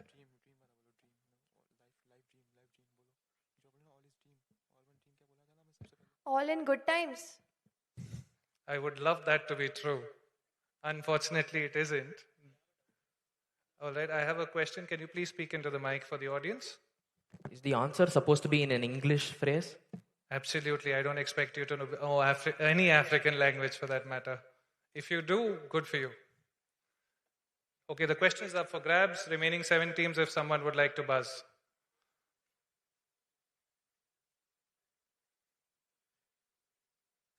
Okay, I see a lot of question marks around me and I have a buzz from Cambridge Court. A friend in need is a friend indeed. That's true and a very good philosophy for life. Unfortunately, it's not right. Anybody who wants to take a shot? All right, this question is then open out to the audience as well as the other teams. The hint is it has to do something with teamwork.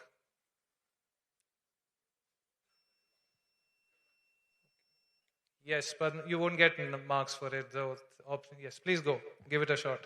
Teamwork makes dreams work. Can you, the last part clearer, please? Teamwork makes dreams work. Did you come up with that right now? No, because you said teamwork and I had the best. Nice guess. Unfortunately, that isn't the right answer. The right answer, ladies and gentlemen, is if you want to go fast, go alone. If you want to go far, go together. With that, I come to the end of my round. And the scores at the end of this round are as follows.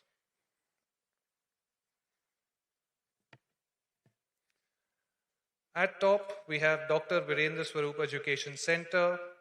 At a close second, we have Cambridge Court High School, followed by Sri Jawaharlal Navodaya Vidyalaya. On fourth, we have Vidya Mandir. At fifth, St. Anthony's. Padma Sheshadri following at a close sixth. And team 7 and 8 being Springdale and Satraganchi Kedarnath, respectively. With that, we move to the fourth round, and I request our quiz masters back on stage. Please call them in with a big round of applause.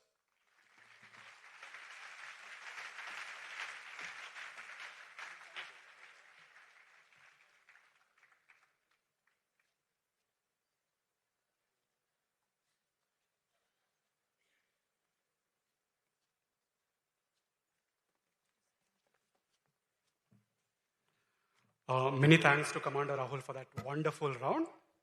We go into round number 4 now. Let's take a look at the rules. So round number 4 is the tic-tac-toe round.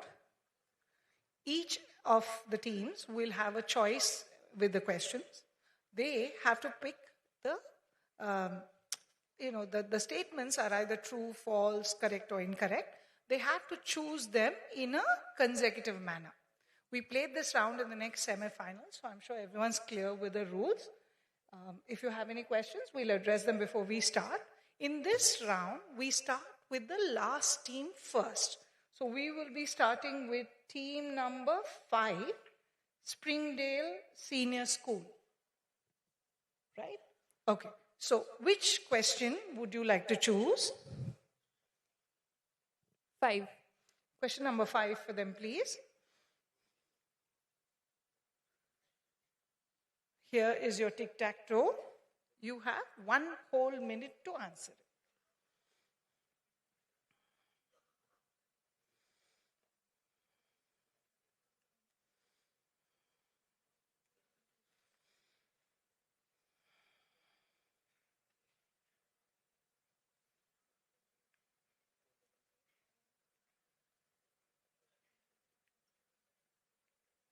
Three answers, either horizontally, vertically, or diagonally. 30 seconds to go.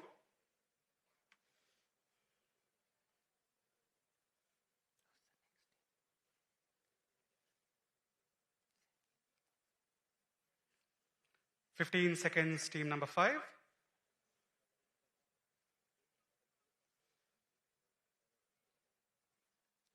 369. 369 is what team 5 are trying. Indeed. 3 is correct. 6. Sorry, Katrina Kaif wasn't born in London. So unfortunately, you've missed out on this chance. Let's look at the right answers. So we should have looked at 3, 5, and 7 as the right pattern in this question. Next up, we have team number 7. Team 7, which option would you like? 7. Team 7 going for number 7. Here is your grid and your time starts now.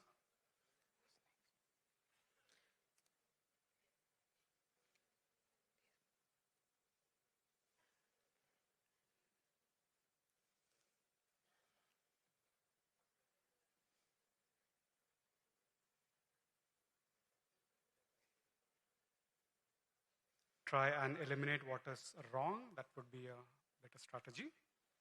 Slightly over 30 seconds left.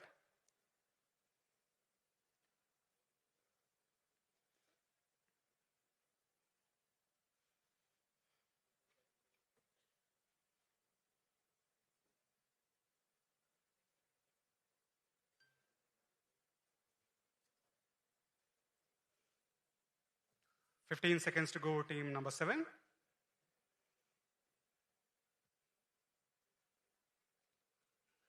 Team 7, now would be the time to take a shot. 7, 8, 9. 7, 8, 9 is what team 7 are trying. Let's see if that is correct. 7, absolutely right. Oh. Hard luck there, team number 7. The Last Supper is not in Louvre, it is in Milan on Galleria. the refectory. Yeah. Hard luck there. We move on to team number 2. The right answer. The right answer in this would be 1, 4, and 7. Yeah, 4. The next. Team number 4, you have chosen 4, right? No, team number 2, you have chosen 4. Okay. Let's look at the question.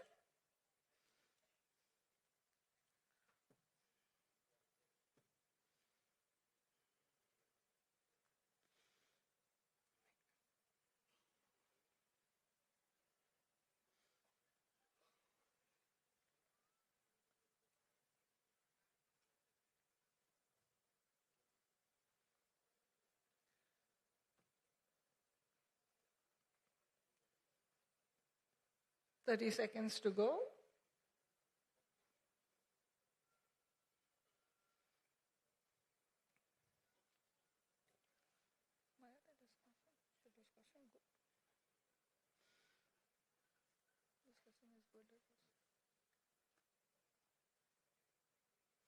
About 15 seconds left, team 2.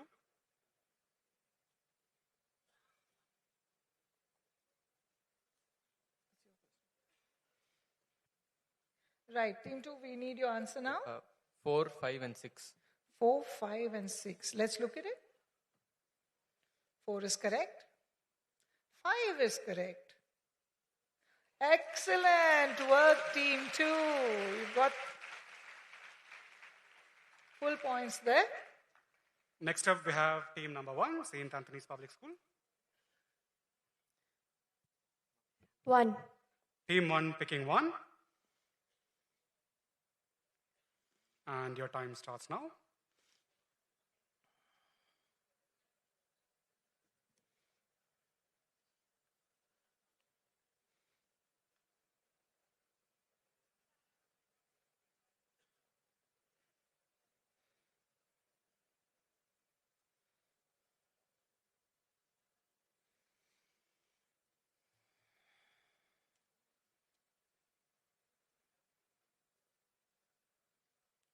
Seconds left, team 1.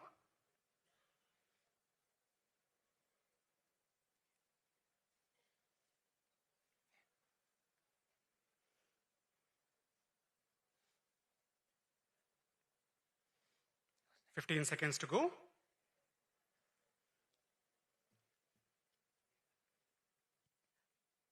Three, 6, 9. 3, 6, 9 is what team 1 are trying. Let's see. 3 absolutely right. The Ramsar convention also right. Fantastic work there from team number 1. Even they can't believe it. Superb answer there, and you get the full points on this question. Very well done, team number 1. Next up, we have team number 3. Vidya Mandir Senior 8. Secondary. Number 8 for them. Your time starts now.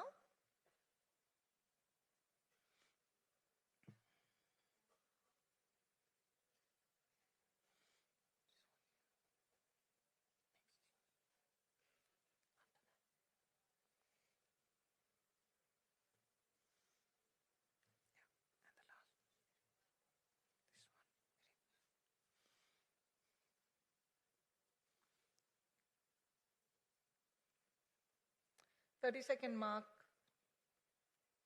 team 3.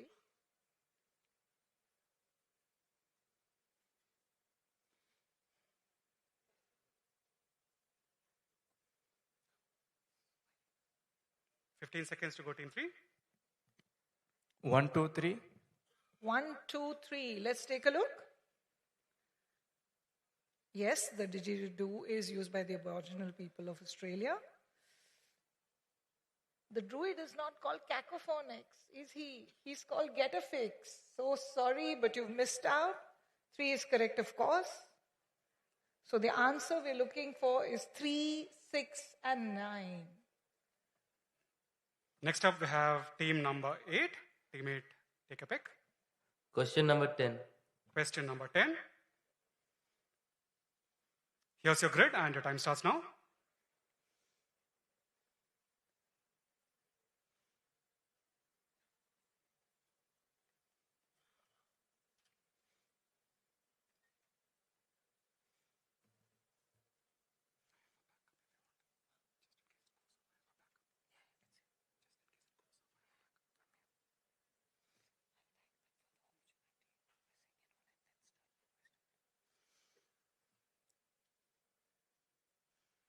Seconds to go, team number 8.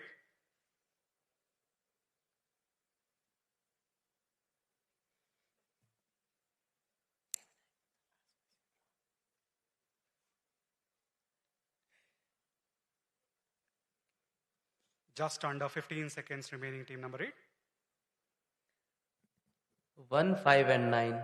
1, 5, and 9. The diagonal down the right. Let's see.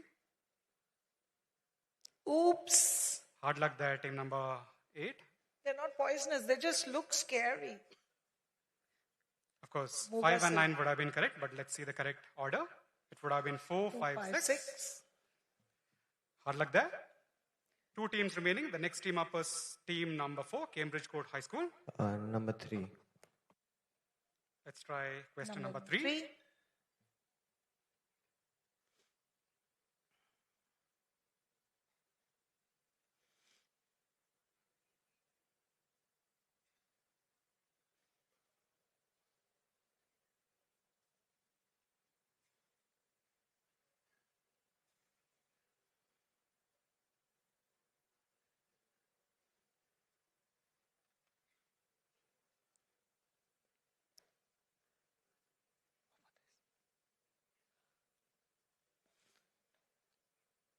Just under 30 seconds remaining, team number 4.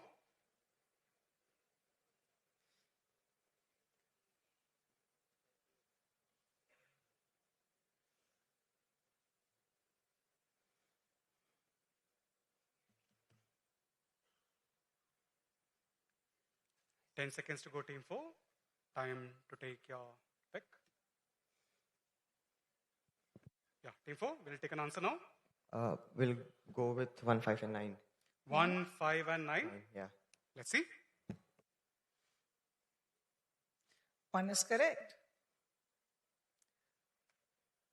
5 is also correct. Superb work. Full points. Brilliant work, and the full points to team number 4 there. And to cap off this round, we have the last team, team number 6. We'll go for 6 again. Team 6 trying 6, and your time starts now, and here's the grid.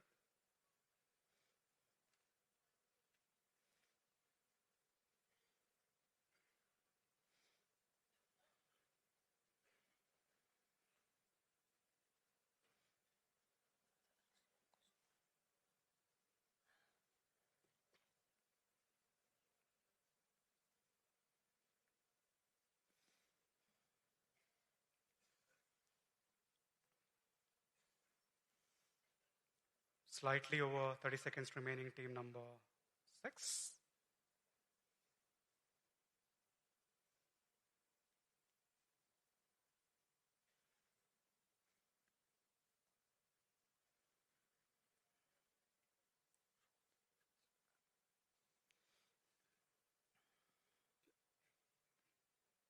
About 10 seconds remaining, team number 6. Please answer. So we'll go for 147. 147, the vertical option on the extreme left. Let's see. Oh. Hard luck, team 6. The flag of Cyprus actually features olive leaves beneath the map of Cyprus. So hard luck there. That is incorrect. And the correct one would have been the vertical one in the center. Hard luck there. With that, we are done with round number 4. We will not be revealing the scores just to keep the excitement alive for the last round. Now we come to the last round of the second semi-final. Before we proceed to this buzzer round, I'd like to thank all of you students on Major and my behalf, because it's been such a pleasure quizzing with young minds that's so bright and so sparkly. So thank you guys. Big thank you from us. Moving to round number 5, land ahoy. Just a quick look at the rules. See, there are 6 questions. They're all on the buzzer. You saw the last semi-final how it worked. I will read out the questions. There's no text or visual, so pay close attention. There's a +8 for the correct answer and a -4 for the incorrect. Questions do not pass.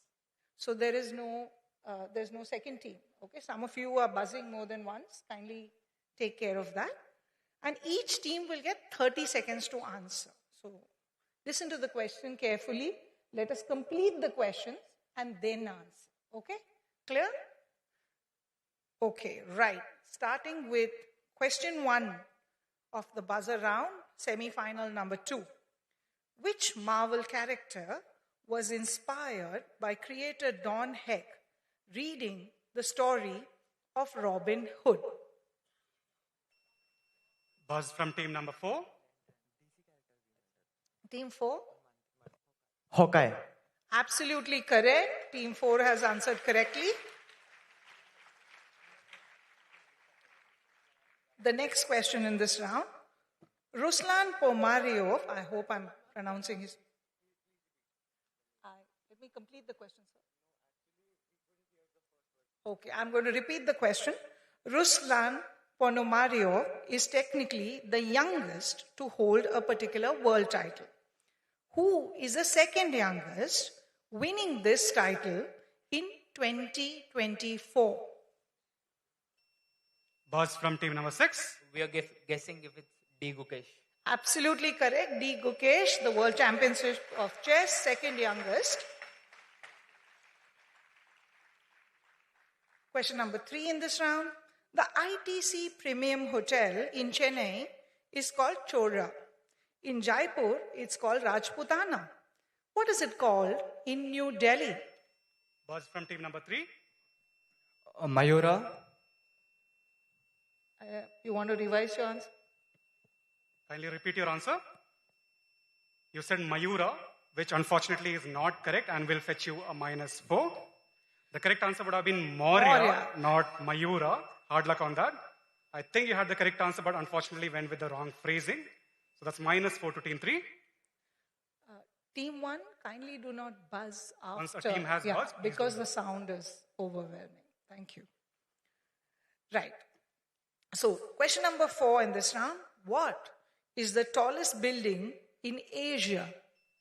Buzz from team number 1.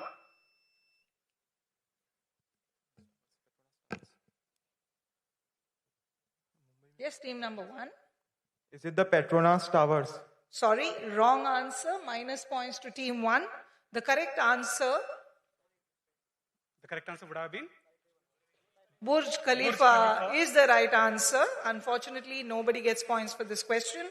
I thought it would be a sitter, Easy question, easy answer. Anyway, moving on. The fabric of our lives. So question number 5, Fabric of Our Lives is a book about which pan-Indian clothing company? Fab from team number 4. Fab India. Absolutely correct. It is the book about Fab India.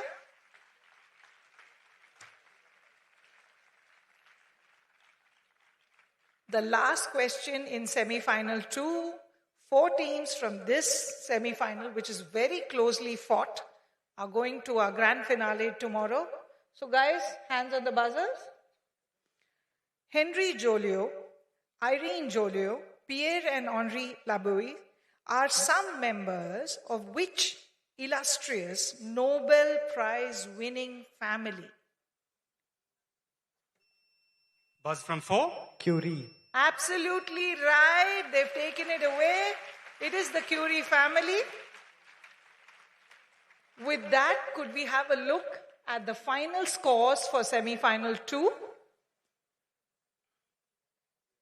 We have team number 7, Santragachi Kedarnath Institution of Horror, finishing with +10. Kindly give them a big round of applause.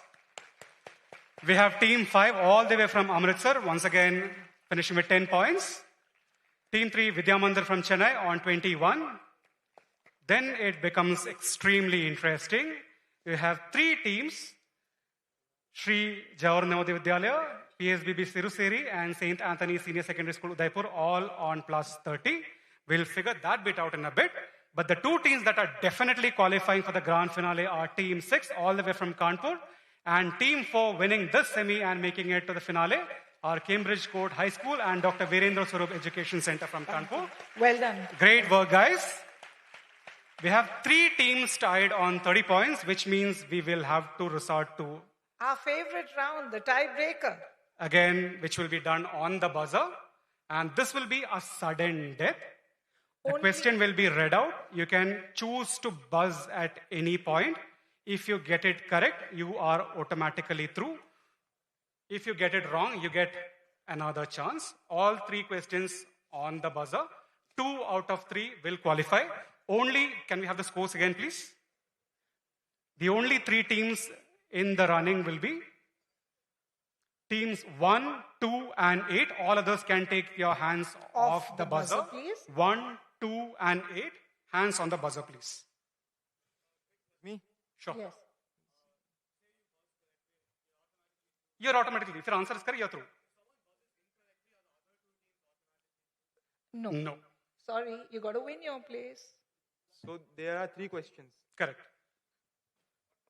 If it comes to it, we will enforce that rule later. But for now, we will favor your chances. There's a question. If your answer is correct, you are through. If your answer is wrong, then we'll try and give you one more chance. Okay?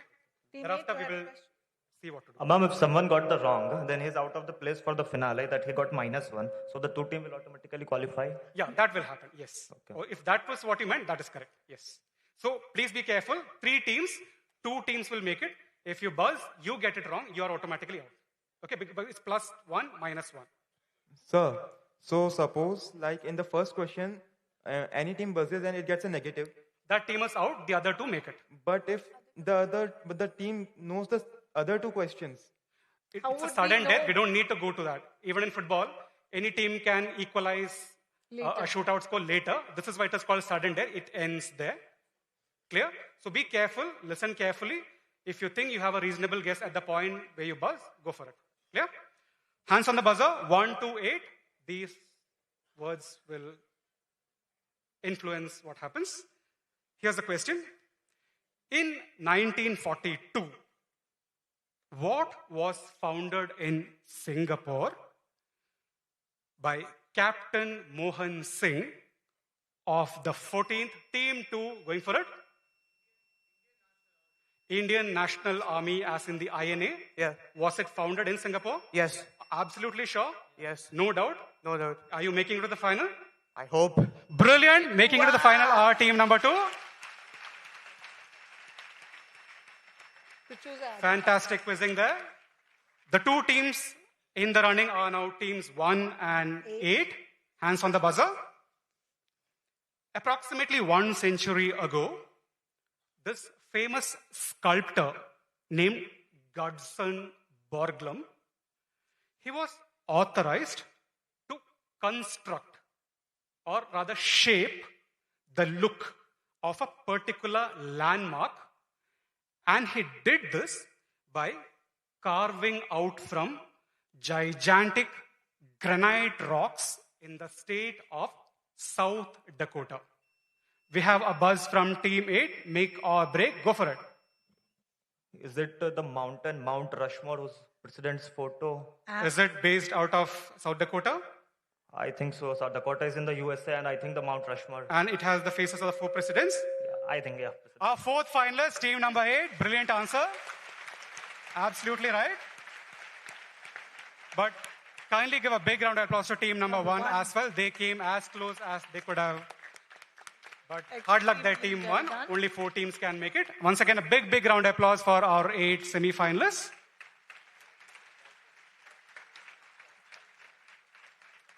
It's been a pleasure quizzing with all of you. Thank you so much. To take us through the rest of the program, I'll hand it over to our MCs. Lieutenant Commander Karan and Lieutenant Parul. Lieutenant Parul.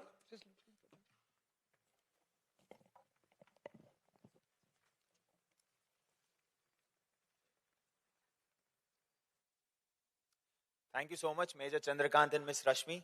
What a display of knowledge, quick thinking and teamwork.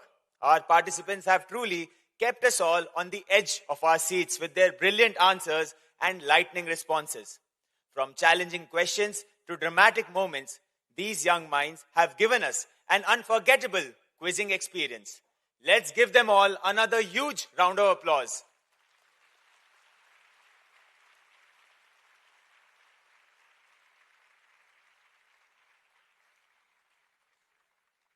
Ladies and gentlemen, on conclusion of semi-final round 2, it's now time to honor the journey and efforts of each of our incredible participants and their teachers. I now invite all participants from 8 teams of semi-final round 1 and teachers of all 16 teams to come up on stage.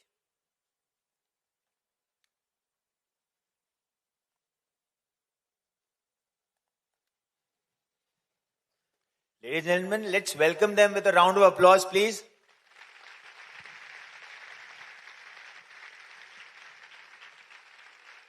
I also request our quiz masters to join us on stage. And let me tell you all that your journey to this stage is an achievement in itself. And we all are so proud of each one of you.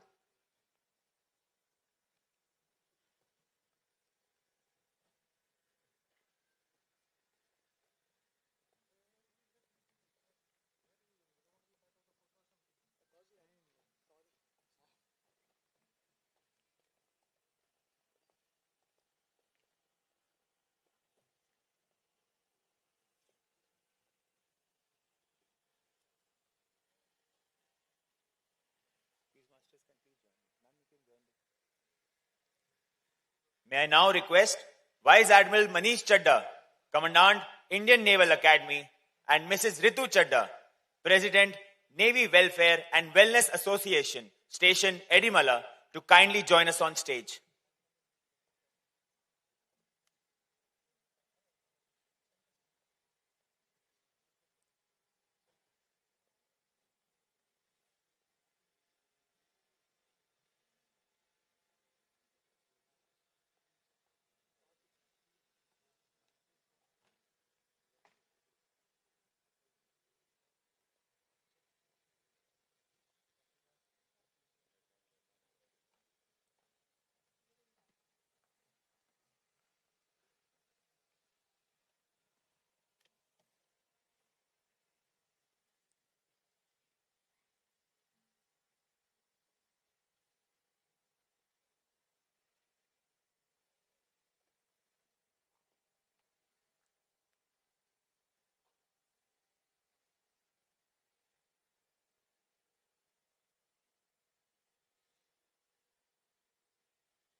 Thank you, everyone.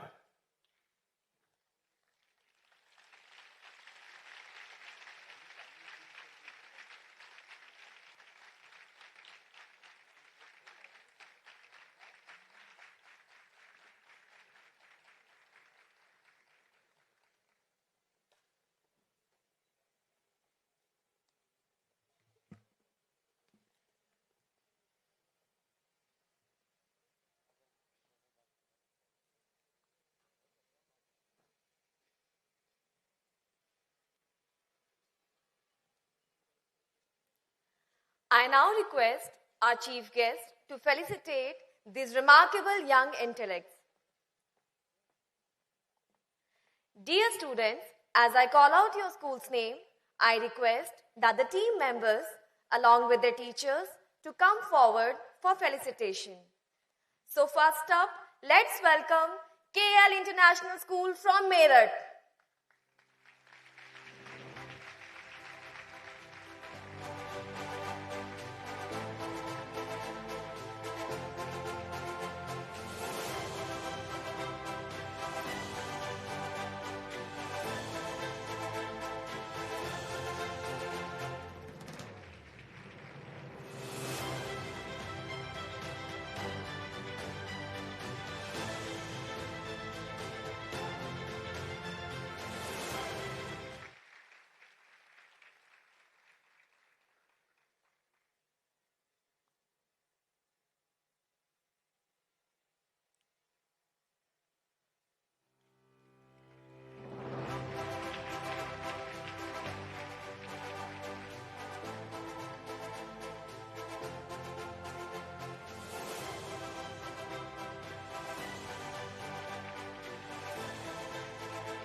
Next, we invite Sainik School, Kodagu.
Moving on, we have the Diwan Public School from Meerut.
And with a round of applause, let's welcome DAV Public School, Bhubaneswar.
Next up, we have Vidya Mandir Senior Secondary School from Chennai.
Now let's invite Springdale Senior School, Amritsar.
moving on, we have Santragachi Kedarnath Institution from Howrah.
And finally, let us welcome St. Anthony's Senior Secondary School, Udaipur.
Thank you, ma'am.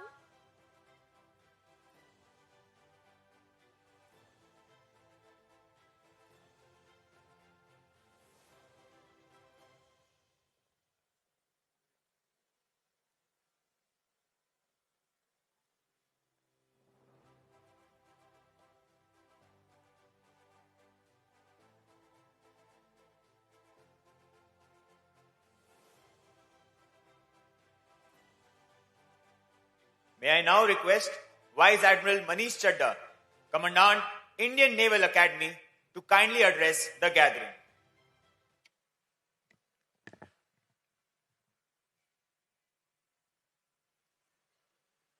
Fantastic, fabulous, or should I just say fantabulous. What an electrifying display of knowledge. Simply incredible. Please give a huge round of applause before I start to all the participants.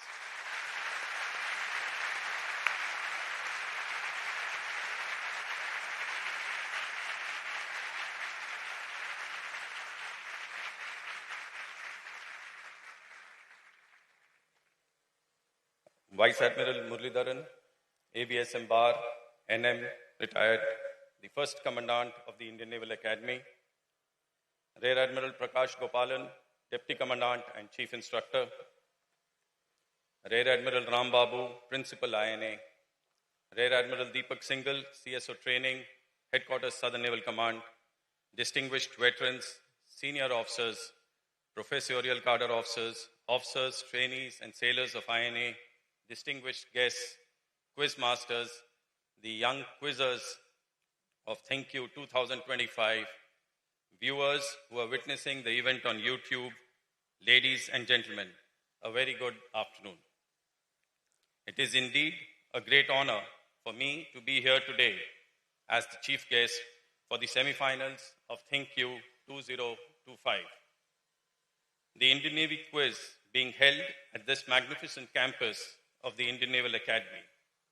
This stage marks a pivotal point in the competition's journey, a moment of both reflections on the preparation gone into and the anticipation of the challenges ahead. Firstly, my heartfelt congratulations to all 16 school teams who have made it to semifinals of THINQ 2025 at the Indian Naval Academy, where many dreams come true. Your presence here is a mark of merit, but more importantly, it is a reflection of your preparation, your composure under pressure, and your willingness to engage intellectually. You all have earned your place under the spotlight. To the organizing team of THINQ 2025, the Southern Naval Command, and the staff of the Naval Academy, thank you for bringing together such a high-quality event for the youth of our nation. To the principals, teachers, and parents, your support, encouragement, and dedication have enabled these students to stand here today.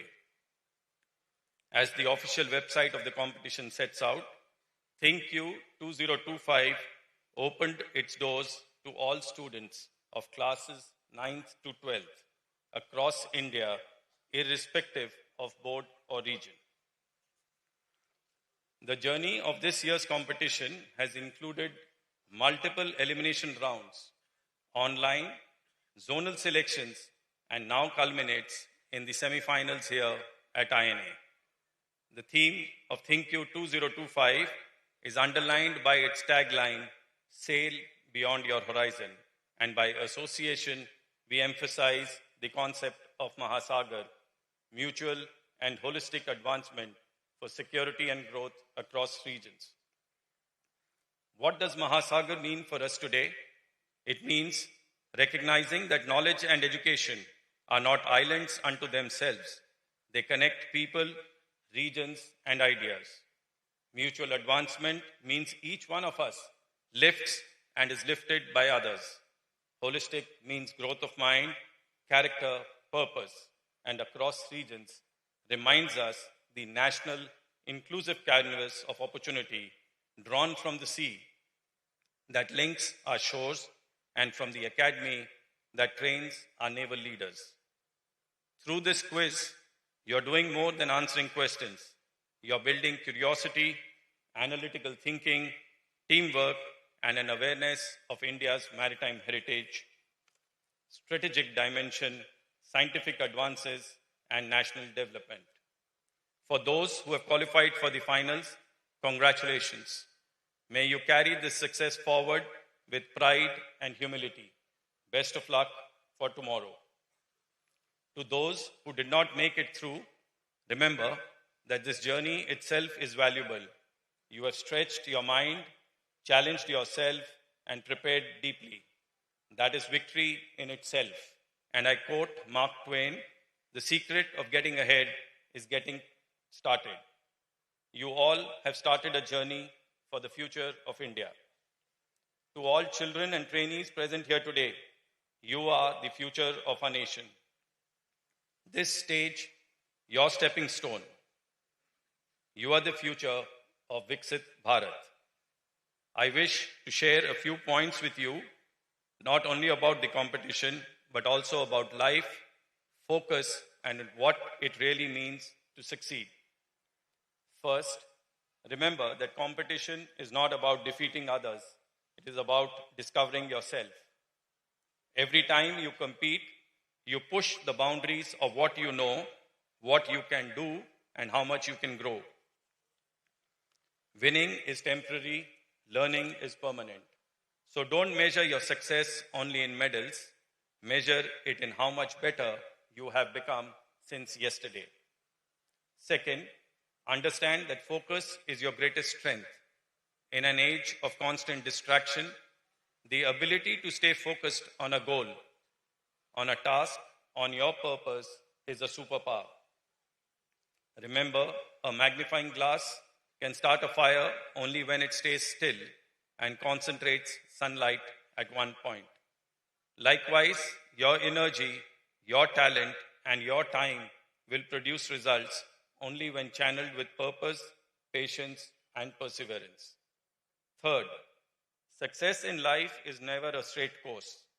There will be calm waters and there will be storms. Even in the Navy, a ship rarely sails in a perfectly straight line. The winds change, the tides turn, and the captain must constantly adjust course. Life is no different. There will be setbacks and surprises. What matters is that not that you never falter, but that you never stop steering. Learn to adapt, stay resilient, and trust your compass, your inner self. Fourth, remember that discipline and consistency beat raw talent every single time. You can be brilliant for a day, but greatness comes from showing up every day. Whether it's preparing for an exam, training for sport, or serving your nation, the difference lies not in intelligence, but in persistence. In the Navy, we say seamanship is not learnt in calm seas. It's the tough days that make you stronger, steadier, and sharper. Fifth, live by values, not just by ambitions. Ambition tells you what you want to achieve. Values tell you how to achieve it. Integrity, humility, teamwork, and respect. These will carry you much further than talent or opportunity ever will. As you grow, guard your character more closely than your credentials, because in the long run, it's not what you earn, but who you become that truly defines you. And finally, remember to enjoy the journey. Life will give you moments of triumph and moments of trial. Both are gifts. Celebrate your victories, learn from your defeats, and never lose your sense of wonder. Be curious, be kind, and be grateful. Gratitude turns success into satisfaction and effort into joy. In the end, I would like to invite all participants to explore the facilities at the Indian Naval Academy, interact with everyone, and learn your Navy better. I once again extend my warm wishes to each participating team, schools, teachers, and parents. My thanks also to the dignitaries, quiz masters, and organizing staff who have worked behind the scenes, logistics, travel arrangements, the whole framework that makes such an event possible. Just as the sea invites us to sail beyond what we see, let this competition invite you to explore beyond what you know. Let the Navy's ethos of duty, honor, and courage inspire you. Let the contest challenge you. Let the horizon draw you forward. May THINQ 25 be a stepping stone to greater achievements in life, intellect, and service. Thank you all for being here and for making THINQ 2025 a beacon of youth excellence. Wishing all of you a successful, stimulating, and a memorable competition ahead. Thank you. Jai Hind, Shano Varna.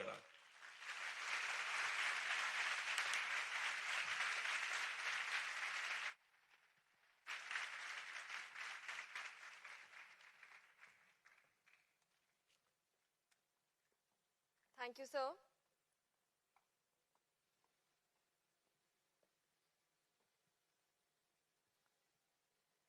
Respected guests and dear participants, may I now request you all to kindly rise for the national anthem.